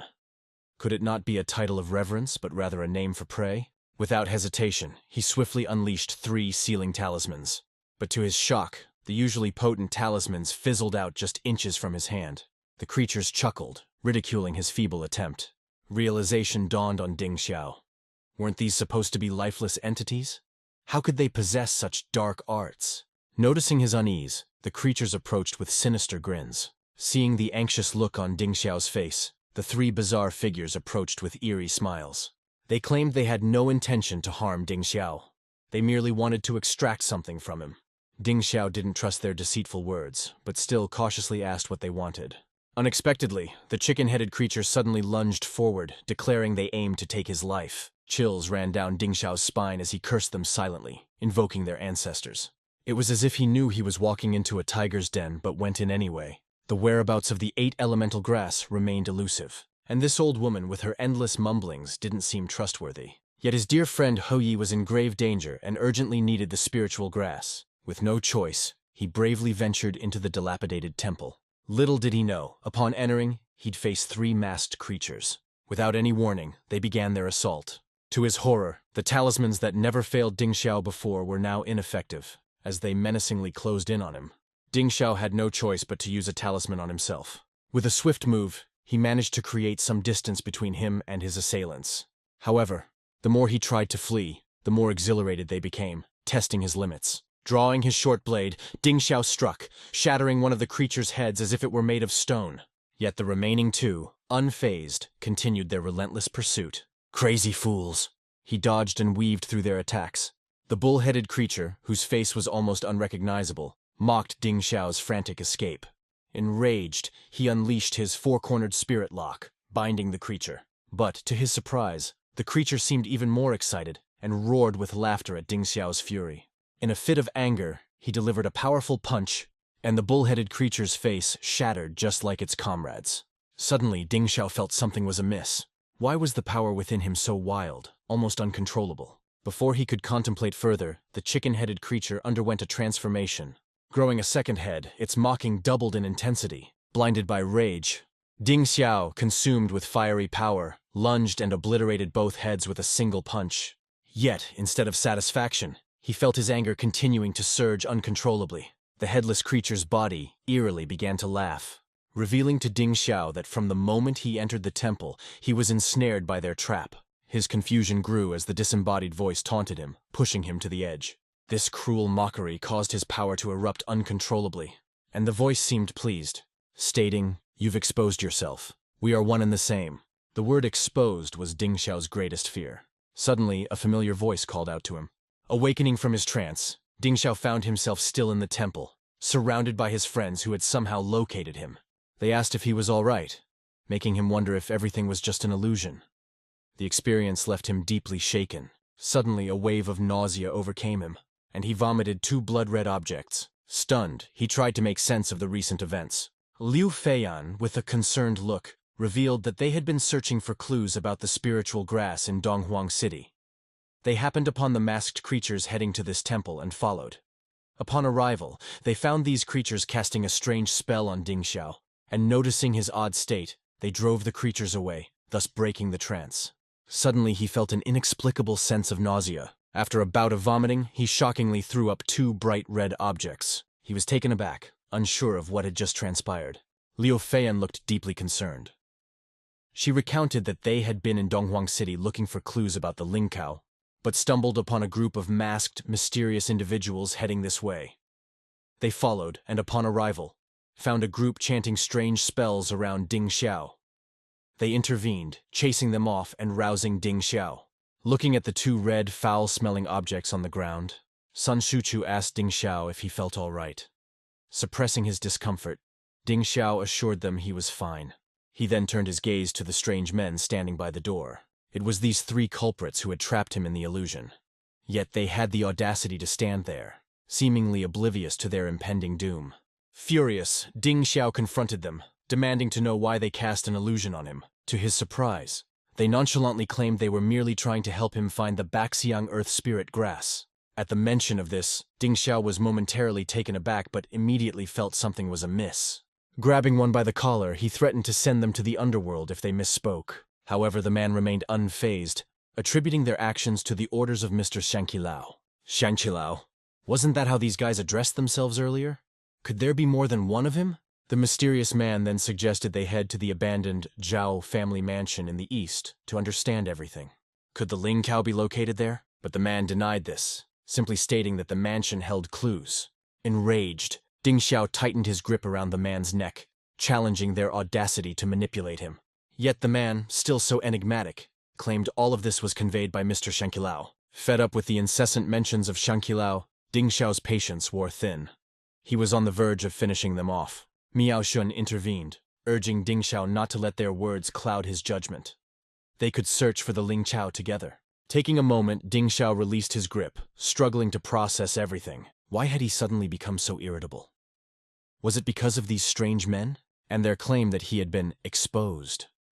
Could it mean they had seen his true form in the illusion? The legendary Zhao family's haunted mansion, which sends shivers down the spines of Donghuang citizens, was rumored to house a man-eating monster, and now it was in the hands of these enigmatic beings. Despite his previous experiences, Ding Xiao hadn't learned his lesson. But it's understandable, he was desperate to save someone. Moreover, there was still no sign of the Ling Cow. Despite the ominous reputation of the place, he was determined to proceed. Upon entering, Liu Feiyan immediately activated a protective talisman. A quick exploration revealed no sign of life within the mansion or its vicinity. At least they didn't have to worry about being ambushed by those mysterious individuals again. However, Ding Xiao still cautioned Miao Shun about potential traps, not wanting any of them to become liabilities. The trio vowed to make amends and assist Ding Xiao in finding the cure, urging him to trust them just once. Seeing their determination, Ding Xiao nodded in agreement. Suddenly, a chilling laughter echoed from within the mansion. Following the sound, Ding Xiao spotted a stone sculpture in the middle of the main hall, from which a chicken head eerily emerged. While laughing, the chicken head ominously chanted Qian Qi Lao. The bizarre scene nearly caused Ding Xiao to stumble. Leaving Miao Shun and the others baffled, they inquired about what had startled him. Ding Xiao pointed to the sculpture, unable to believe that they hadn't noticed the strange entity emerging from it. Miao Jun looked carefully, finding nothing unusual. Could this be another illusion? Frustrated, Ding Xiao wondered what tricks those mysterious beings were up to. Seeing Ding Xiao's distress, Miao Shun suggested a short break. But knowing time was of the essence, Ding Xiao insisted they press on, but cautiously. Sun Shuchu, examining the menacing sculpture, wondered who in their right mind would keep such an ominous object. Was it an invitation for misfortune? Suddenly, he noticed a murky liquid oozing from the sculpture's mouth, dripping into a bowl held in its hands. Curious about the source of this liquid, Sun Shuchu leaned in for a closer look. Just then, the bowl's contents splashed out. Startled, Sun Shuchu jumped back, cursing. Seeing the situation deteriorate, Ding Xiao shouted for everyone to evacuate the mansion and regroup outside.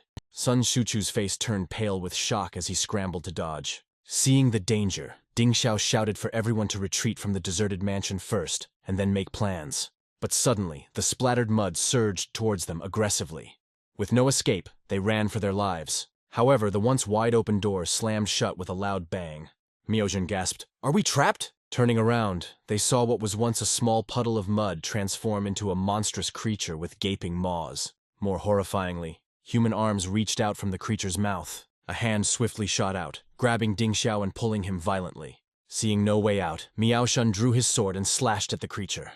Ding Xiao quickly threw a repelling charm towards it. Lightning and thunder erupted around, breaking the mud monster into pieces. Yet it seemed untouched at its core, its remnants regathering as if to reform. The group looked on in horror, wondering what kind of beast this was. Without their skills, they would have been devoured. Suddenly, Sun Shuchu recalled an incident in Donghuang half a month ago. Could this creature be the reason for the mysterious disappearances in the city? The eerie statue in this mansion must have a connection with those strange folk. But then, the mud creature began to expand and vomit, and several beastly spirits tumbled out. Had the creature devoured such things before? Suddenly, Ding Xiao felt a tremor in his pocket and took out a vibrating turtle shell. A small turtle image appeared, pointing directly at the mud creature. Could the eight-faced earth spirit herb truly be within the creature? Before he could ponder further, the spirits the creature spat out earlier came to life, roaring and charging at the group. In this dire moment, Miao Shun and the others began casting spells, telling Ding Xiao to find the herb while they hold off the creatures. Glowing with power, their valiant forms battled the beasts. Perhaps Ding Xiao should trust them more. You wouldn't believe the malevolence of the statue before you. Not only could it spit at people, but it could also transform into a giant mud monster, breathing out maliciousness. No, not breath, but rather spewing evil spirits. And now these evil spirits are attacking the group. Witnessing the chaos, Miao Shun and the others released their spirits and charged. They wanted to buy time for Ding Xiao to find the eight-faced earth spirit herb. Seizing the opportunity, Ding Xiao activated a speed charm and leaped. Unexpectedly, the monstrous mud creature lunged, opening its massive mouth. With a snap, it caught Ding Xiao mid-air, swallowing him whole. Plunged into sudden darkness, he quickly lit a visibility charm, illuminating his surroundings. Dimly lit, he spotted a plant with 8 leaves glowing faintly. Could this be the eight-faced earth spirit herb? This could save Ho Yi, he thought. Wading through the thick fluid inside the monster, he approached the plant. But the moment he touched it, a blinding light enveloped him, showing a familiar scene. To his horror, he was back home. In the courtyard, a familiar figure crouched. He could hear his dear sister, Ding Ling, munching on something. Approaching her with concern, he got the shock of his life. She was gnawing on a long-deceased Akun. Shaken, Tingsho woke with a start. Yet, he now found himself in another unfamiliar room. Had he fallen into another illusion? With Miao Shun and Sun Shuchu showing concern, he tried to grasp what had happened. Ding Xiao is jolted awake in shock. But now, he's confronted with an unfamiliar room. Could he be trapped in a second layer of illusion? Despite the concern from Miao Shun and Sun Shuchu, he's puzzled. What on earth happened? Seeing Ding Xiao's confusion, Sun Shuchu quickly explains. Apparently, not long after Ding Xiao entered the mud monster's belly, he burst out with fiery power, destroying the eerie statue in one strike. They then witnessed a malicious aura being absorbed into Ding Xiao, after which he fainted. Upon hearing this, Ding Xiao is alarmed. Was this the meddling of those scheming people again? It seems he's been deceived again. Overwhelmed with anger, Ding Xiao readies himself to settle scores with these cryptic foes. Before he can act, several people are thrown into the room. Liu Feiyan, with an air of dominance, steps on them, mentioning that she captured them earlier. They can now decide how to deal with them. Upon seeing them, rage fills Ding Xiao. He lunges forward, delivering a powerful kick, shattering the mask of a rooster-headed creature. Underneath is an ordinary old man's face, filled with terror. Surprisingly, the man claims not to recognize Ding Xiao. At the brink of death, he still pretends to be ignorant. Furious, Ding Xiao presses the old man. "Didn't you call me Elder Qian so jovially before? Why don't you recognize me now?" Against all odds, the old man stubbornly denies it. Was he controlled by the mask before? But Ding Xiao gives him no chance for further explanation, drawing his sword. With a swift strike, the room is filled with both shock and satisfaction. The other two, paralyzed by fear, can no longer hide the truth. They plead for mercy, spilling every detail. It turns out the statue they encountered is part of a monstrous entity with multiple hearts. Having defeated just one, they'll need to find and destroy 3 more to truly end the monster. Once done, they can retrieve the magical herb from within the beast. Though their account is detailed, Ding Xiao eyes them skeptically, assessing the truth of their words. After all, they've deceived him twice before. They rapidly nod, insisting every word is true. They further explain the monster is responsible for the current desolation of the eastern city, and its next target is Ding Xiao. The pair then erupts into mad laughter, as if possessed. The eastern city has transformed, overshadowed by malicious energy. In just half a month, the once prosperous city became a ghost town, all seemingly because of the sinister energy from the statue. Hungry for more, its sights are now set on Ding Xiao. Raging, Ding Xiao grabs one of the men, frustrated that these villains would willingly serve the monster. Pathetically, in their final moments, they oscillate between begging and manic laughter, claiming the monster's interest in Ding Xiao is due to something he possesses. Only he would know what that something is. The realization sends a chill down Ding Xiao's spine. Could it have discovered the unique spirit within him during his illusionary journey? With its secret exposed, he must ensure this monster never speaks again. Releasing the two, Ding Xiao instructs them to lead him to the remaining monster fragments. The stronger the monster becomes, the more urgent its destruction. Only then can the eastern city be saved, and the life-saving herb for Ho Yi, the 8-phase earth spirit grass, be found. The pair, seemingly undisturbed by the loss of their leader, make preparations to leave. Unwilling to give the spirits of the deceased any peace, their rationale is that the dead were worthless from birth, thus undeserving of rituals. With that, they beckon the group to find the remaining statues. With the turn of events, no tricks are expected from the duo. It's time to end the chaos. As they're about to leave, they unexpectedly encounter Yang Shu and his party, already aware of Ding Xiao's recent ordeals. Seeing Ding Xiao's recovery, they are overjoyed. Yet as Yang Shu spots the two men, a murderous intent fills his eyes, causing them to shiver. He had warned Ding Xiao to steer clear of these troublemakers, but alas, he still got ensnared. From Ding Xiao's perspective, it was a necessary risk. Any lead on the elusive 8-phase earth spirit grass was worth pursuing. The present clue suggests the herb resides within the belly of the monster terrorizing the eastern city. Upon hearing this, Yang Shu is skeptical, never having heard of a herb growing inside a beast. He urges Ding Xiao to be wary of deception.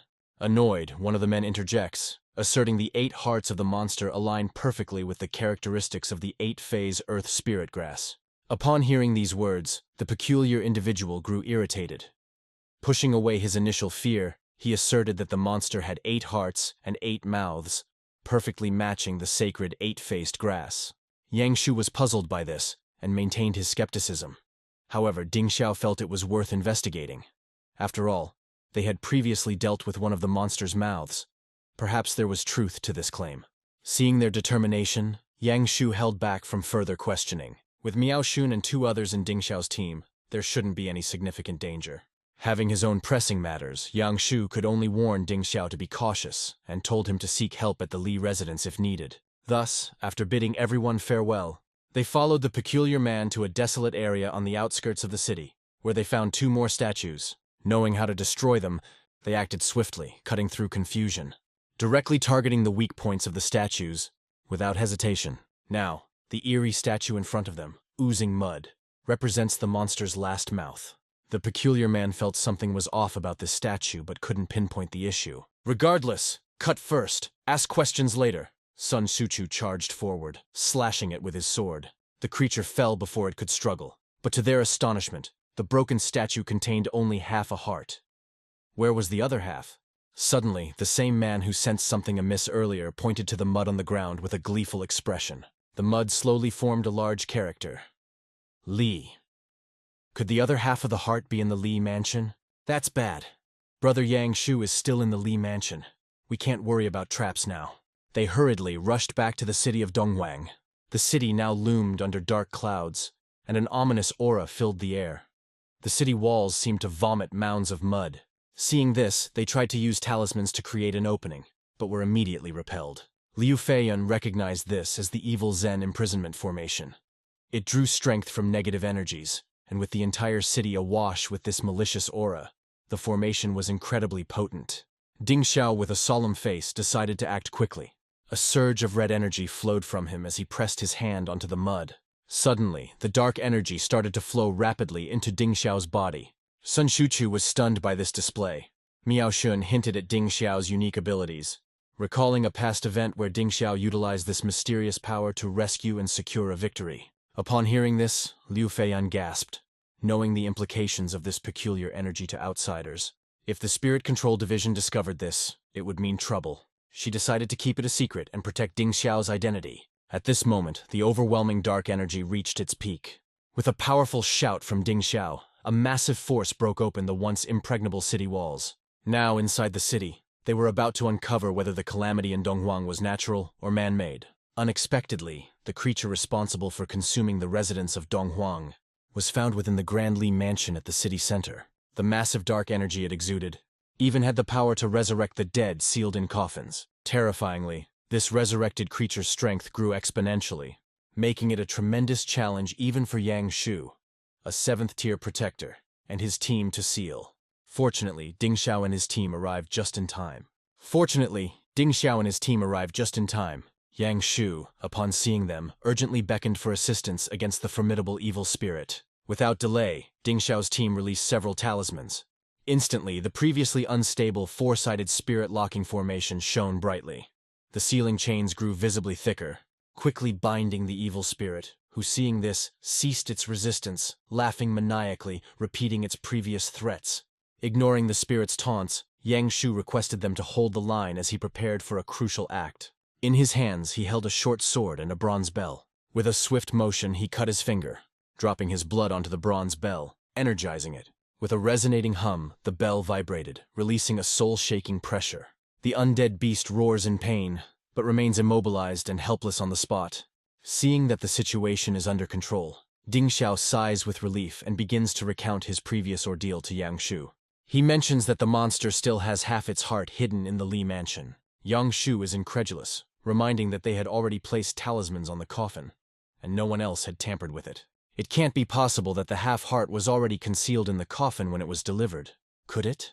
Ding Xiao finds this puzzling too, urging his senior brother to think if any detail was overlooked. As Yang Shu recalls the situation, suddenly, a shadow lunges behind him, launching a lethal sneak attack. Taken by surprise, Yang Shu is impaled by a large hand, evident he's not surviving the assault.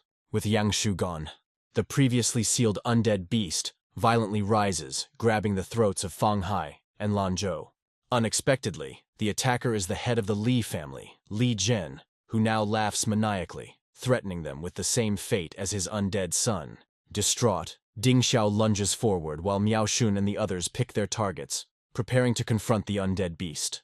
With rage, Ding Xiao confronts Li Zhen, questioning his lack of morality in nurturing such evil that harms the innocent. Li Zhen responds with a chuckle, denying any nurturing, revealing that he himself is the notorious man-eating monster of Donghuang. Looking disdainfully at Ding Xiao, he sneers, questioning the worth of their sacrifice for a mere spiritual office. Ding Xiao, too enraged to entertain him, retorts with a curt, "Stop blabbering," swiftly slashing at Li Zhen.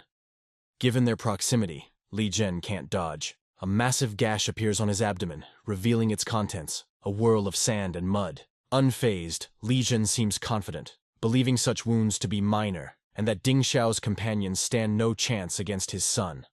Once midnight strikes, However, he's interrupted when he feels a sudden swelling in his stomach, causing him to collapse and vomit. Ding Xiao taunts him, challenging him to continue his threat.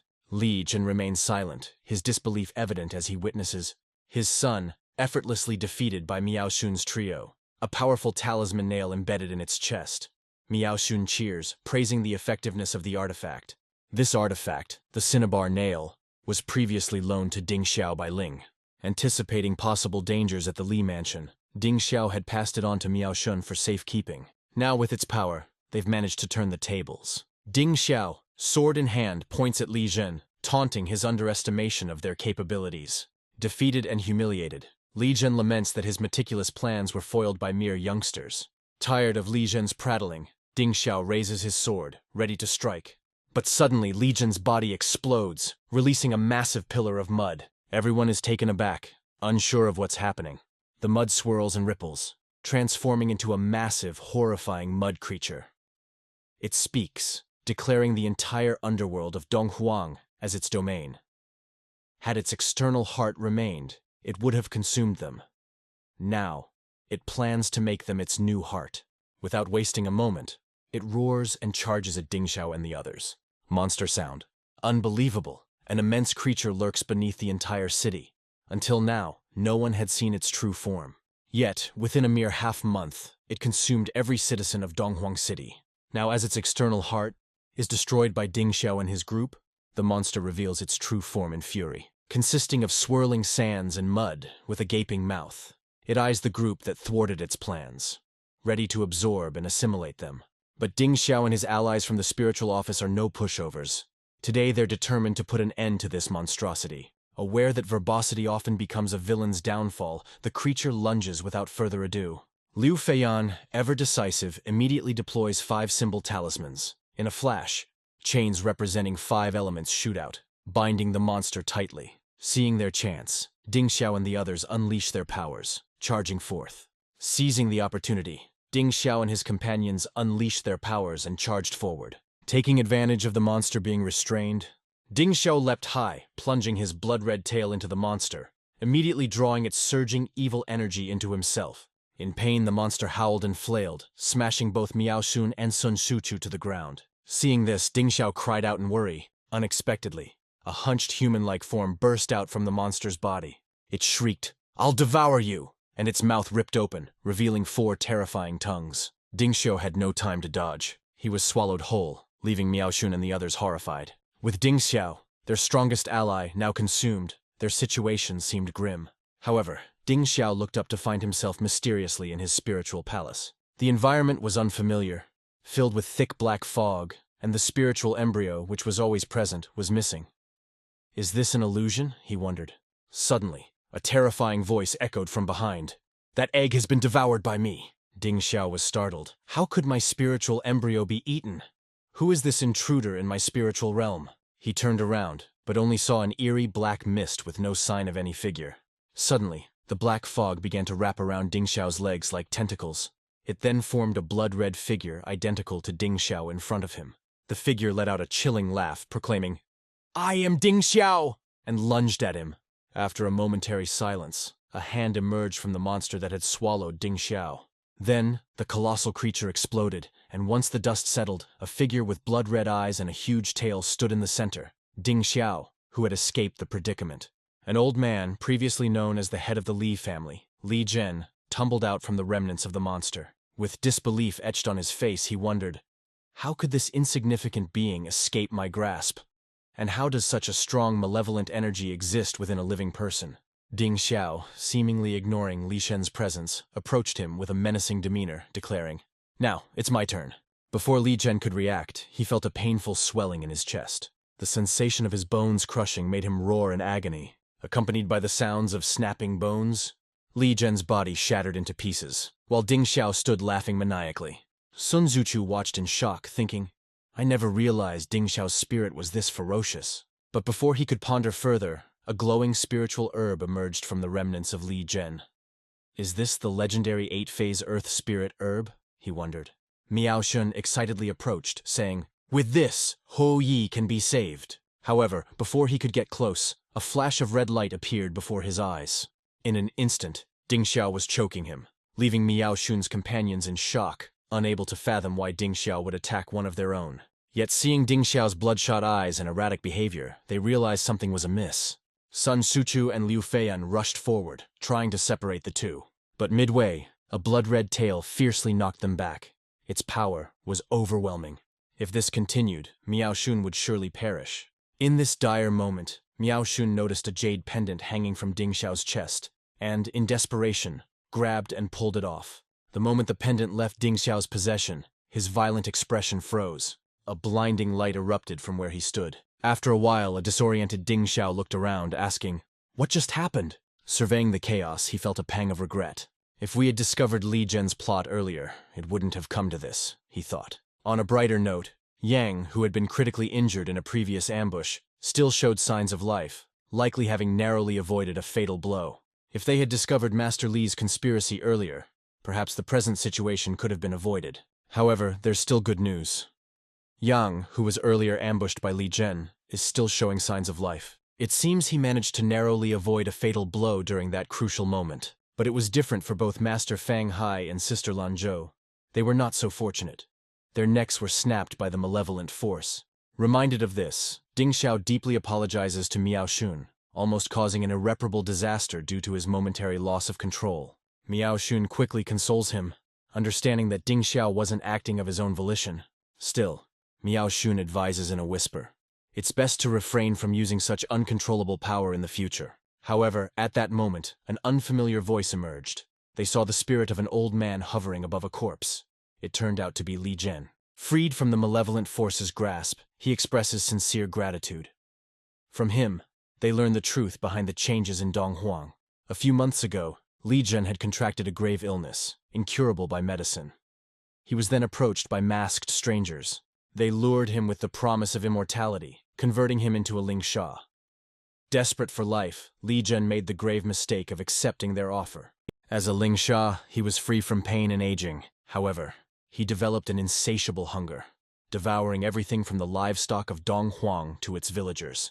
His remaining conscience was overtaken by sheer desire, going so far as plotting against his own son, Li Dai. Eventually, he transformed into a mud monster. Ding Xiao and the group had experienced the subsequent events firsthand and didn't need further explanation. Regarding the masked men, after Li Zhen became Ling Sha, he learned they were all madmen. Deceived by rumors, they consumed the flesh and blood of Ling Sha, hoping to cultivate their own spirits. Little did they realize they were backfired by the evil force, driving them into madness. Upon hearing this, Miao Shun clenches his teeth in anger. "So, it's them again? Do they have an ulterior motive?"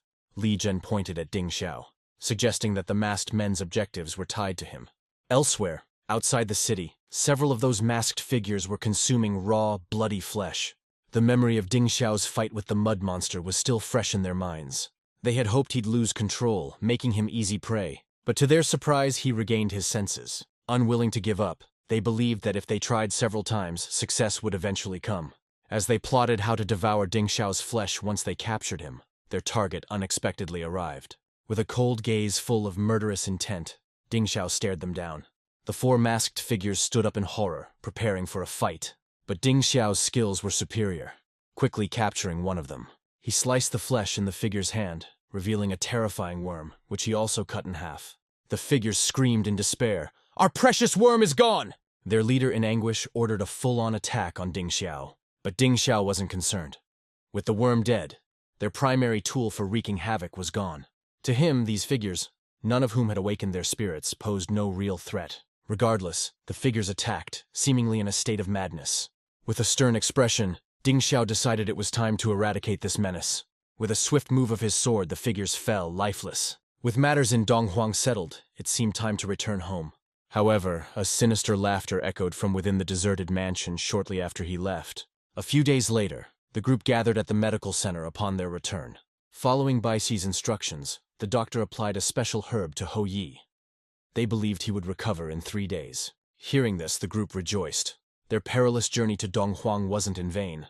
Ding Xiao felt a bit embarrassed, presenting a broken jade amulet to Bai Shi. It was meant to protect him but was now in tatters. Yet Bai Shi didn't blame him. She was just surprised that such a potent amulet could be shattered, hinting at the immense evil force Ding Xiao encountered. Pushing the amulet back to him, she assured it would repair itself during the full moon, offering it as a gift of reunion. Feeling slightly awkward, Ding Xiao hoped Bai Shi didn't harbor any suspicions. As the two exchanged gifts publicly, a palpable tension filled the air. Feeling out of place, Miao Xun and the others excused themselves. To their surprise, Ding Xiao turned to thank them. Sun Shuluo felt awkward as Ding Xiao expressed his gratitude. He mumbled an apology, knowing that his prior suspicion had put Ding Xiao in an uncomfortable situation. The two reconciled, sharing a heartwarming moment. Despite the group's endeavors, an unsettling atmosphere prevailed. Outside, mysterious figures were assembling, hinting at a brewing storm. Donghuang's incident wasn't the end, it was just the beginning. Just then, Bai Shi suddenly grabbed him. Ding Xiao was taken aback, thinking she had discovered something. Unexpectedly, Bai Shi just wanted to see Linger with him. With that in mind, he had no objections. What they didn't know was that Ding Xiao's home was now in complete disarray. The face on the back of his sister Linger's head had turned into a terrifying sight.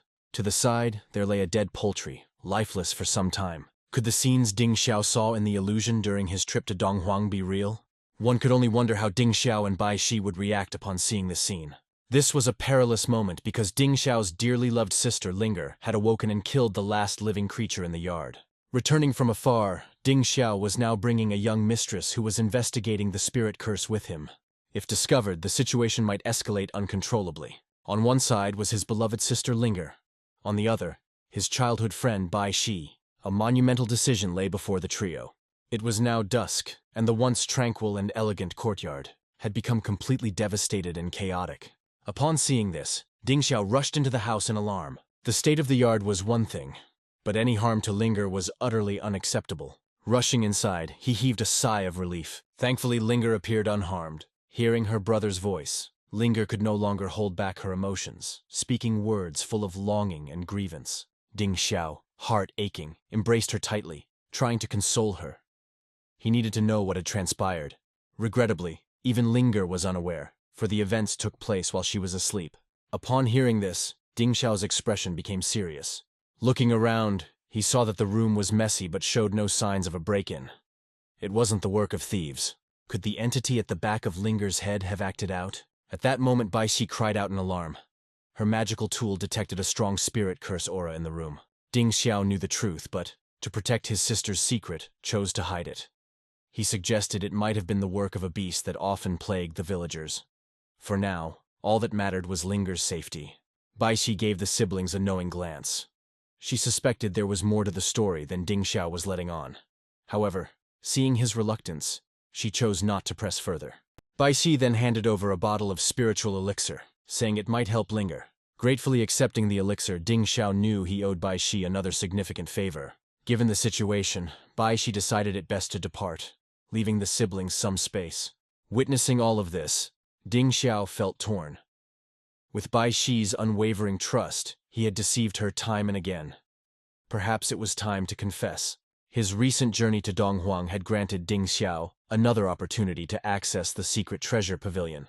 The previously acquired Chaling jelly was of little use. It seemed he needed to take on more tasks to level up, to procure better medication for Linger. He arrived at the corpse investigation hall, preparing to undertake a regular coffin transport mission. However, an all-too-familiar voice sounded nearby.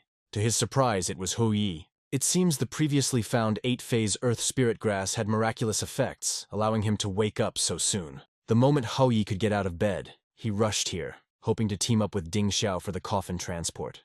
Ding Xiao was concerned about Hou Yi's health, but Hou Yi had already made up his mind. He refused to be a burden at the headquarters. He aspired to awaken his power, become a corpse protector like Ding Xiao, and then carve out a new world. Seeing Hou Yi's determined eyes, Ding Xiao smiled wryly and agreed. In Hou Yi, he saw reflections of his younger self. That afternoon, they arrived at the entrance of the Zhao residence, which was draped with white cloth, just as their mission described. Given the recent death, the coffin was still kept in the house. The butler, recognizing their attire, immediately knew they were from the Spirit Calming Bureau. Without any delay, he opened the door and welcomed the two inside. It seemed Master Zhao had been waiting for a long time. He hurriedly informed Ding Xiao that he had followed the Bureau's instructions and plastered the coffin with protective talismans. Yet he remained uneasy, fearing that something might have gone wrong. However, Ding Xiao, sticking to the procedures, began to inquire about the cause of death. Unexpectedly, Master Zhao became visibly uncomfortable, hesitating to speak about the matter. It turned out that the deceased, Zhou Gu, was Zhao's son-in-law. Tragically, the Zhao family's young lady had an affair, leaving Zhou Gu deeply humiliated. Unable to bear the shame, he took his own life. Understanding the situation, Ding Xiao felt a deep sense of sorrow but chose not to dwell on it. They then prepared to take their leave. However, as they were about to depart, Master Zhao suddenly stopped them. He handed over several large banknotes. Surprisingly, all he wanted in return were a few safety talismans. Night fell, and after holding back for a while, Hu Yi finally voiced his thoughts. He was curious why Ding Xiao priced the safety talismans so exorbitantly, nearly doubling the usual rate. With a matter-of-fact attitude, Ding Xiao explained. Beyond the wealth of the Zhao family, it was the anxiety evident on the face of Master Zhao. From the moment they arrived to the time they left, his request for the talismans made it clear that something was amiss. The actual circumstances surrounding Zhou Gu's death might not be as straightforward as depicted. The Zhao family likely had a guilty conscience. Thus, even if the spirit inside the coffin was that of a harmless, fluffy rabbit, there was a chance that it could turn malevolent. With this analysis, Hu Yi found himself even more impressed with Ding Xiao's insight, but dealing with a mere rabbit spirit? That didn't concern him in the slightest. After all, there were two of them to handle any situation. If this captivating story has struck a chord with you, please share your thoughts in the comments, and I will definitely prepare a continuation just for you.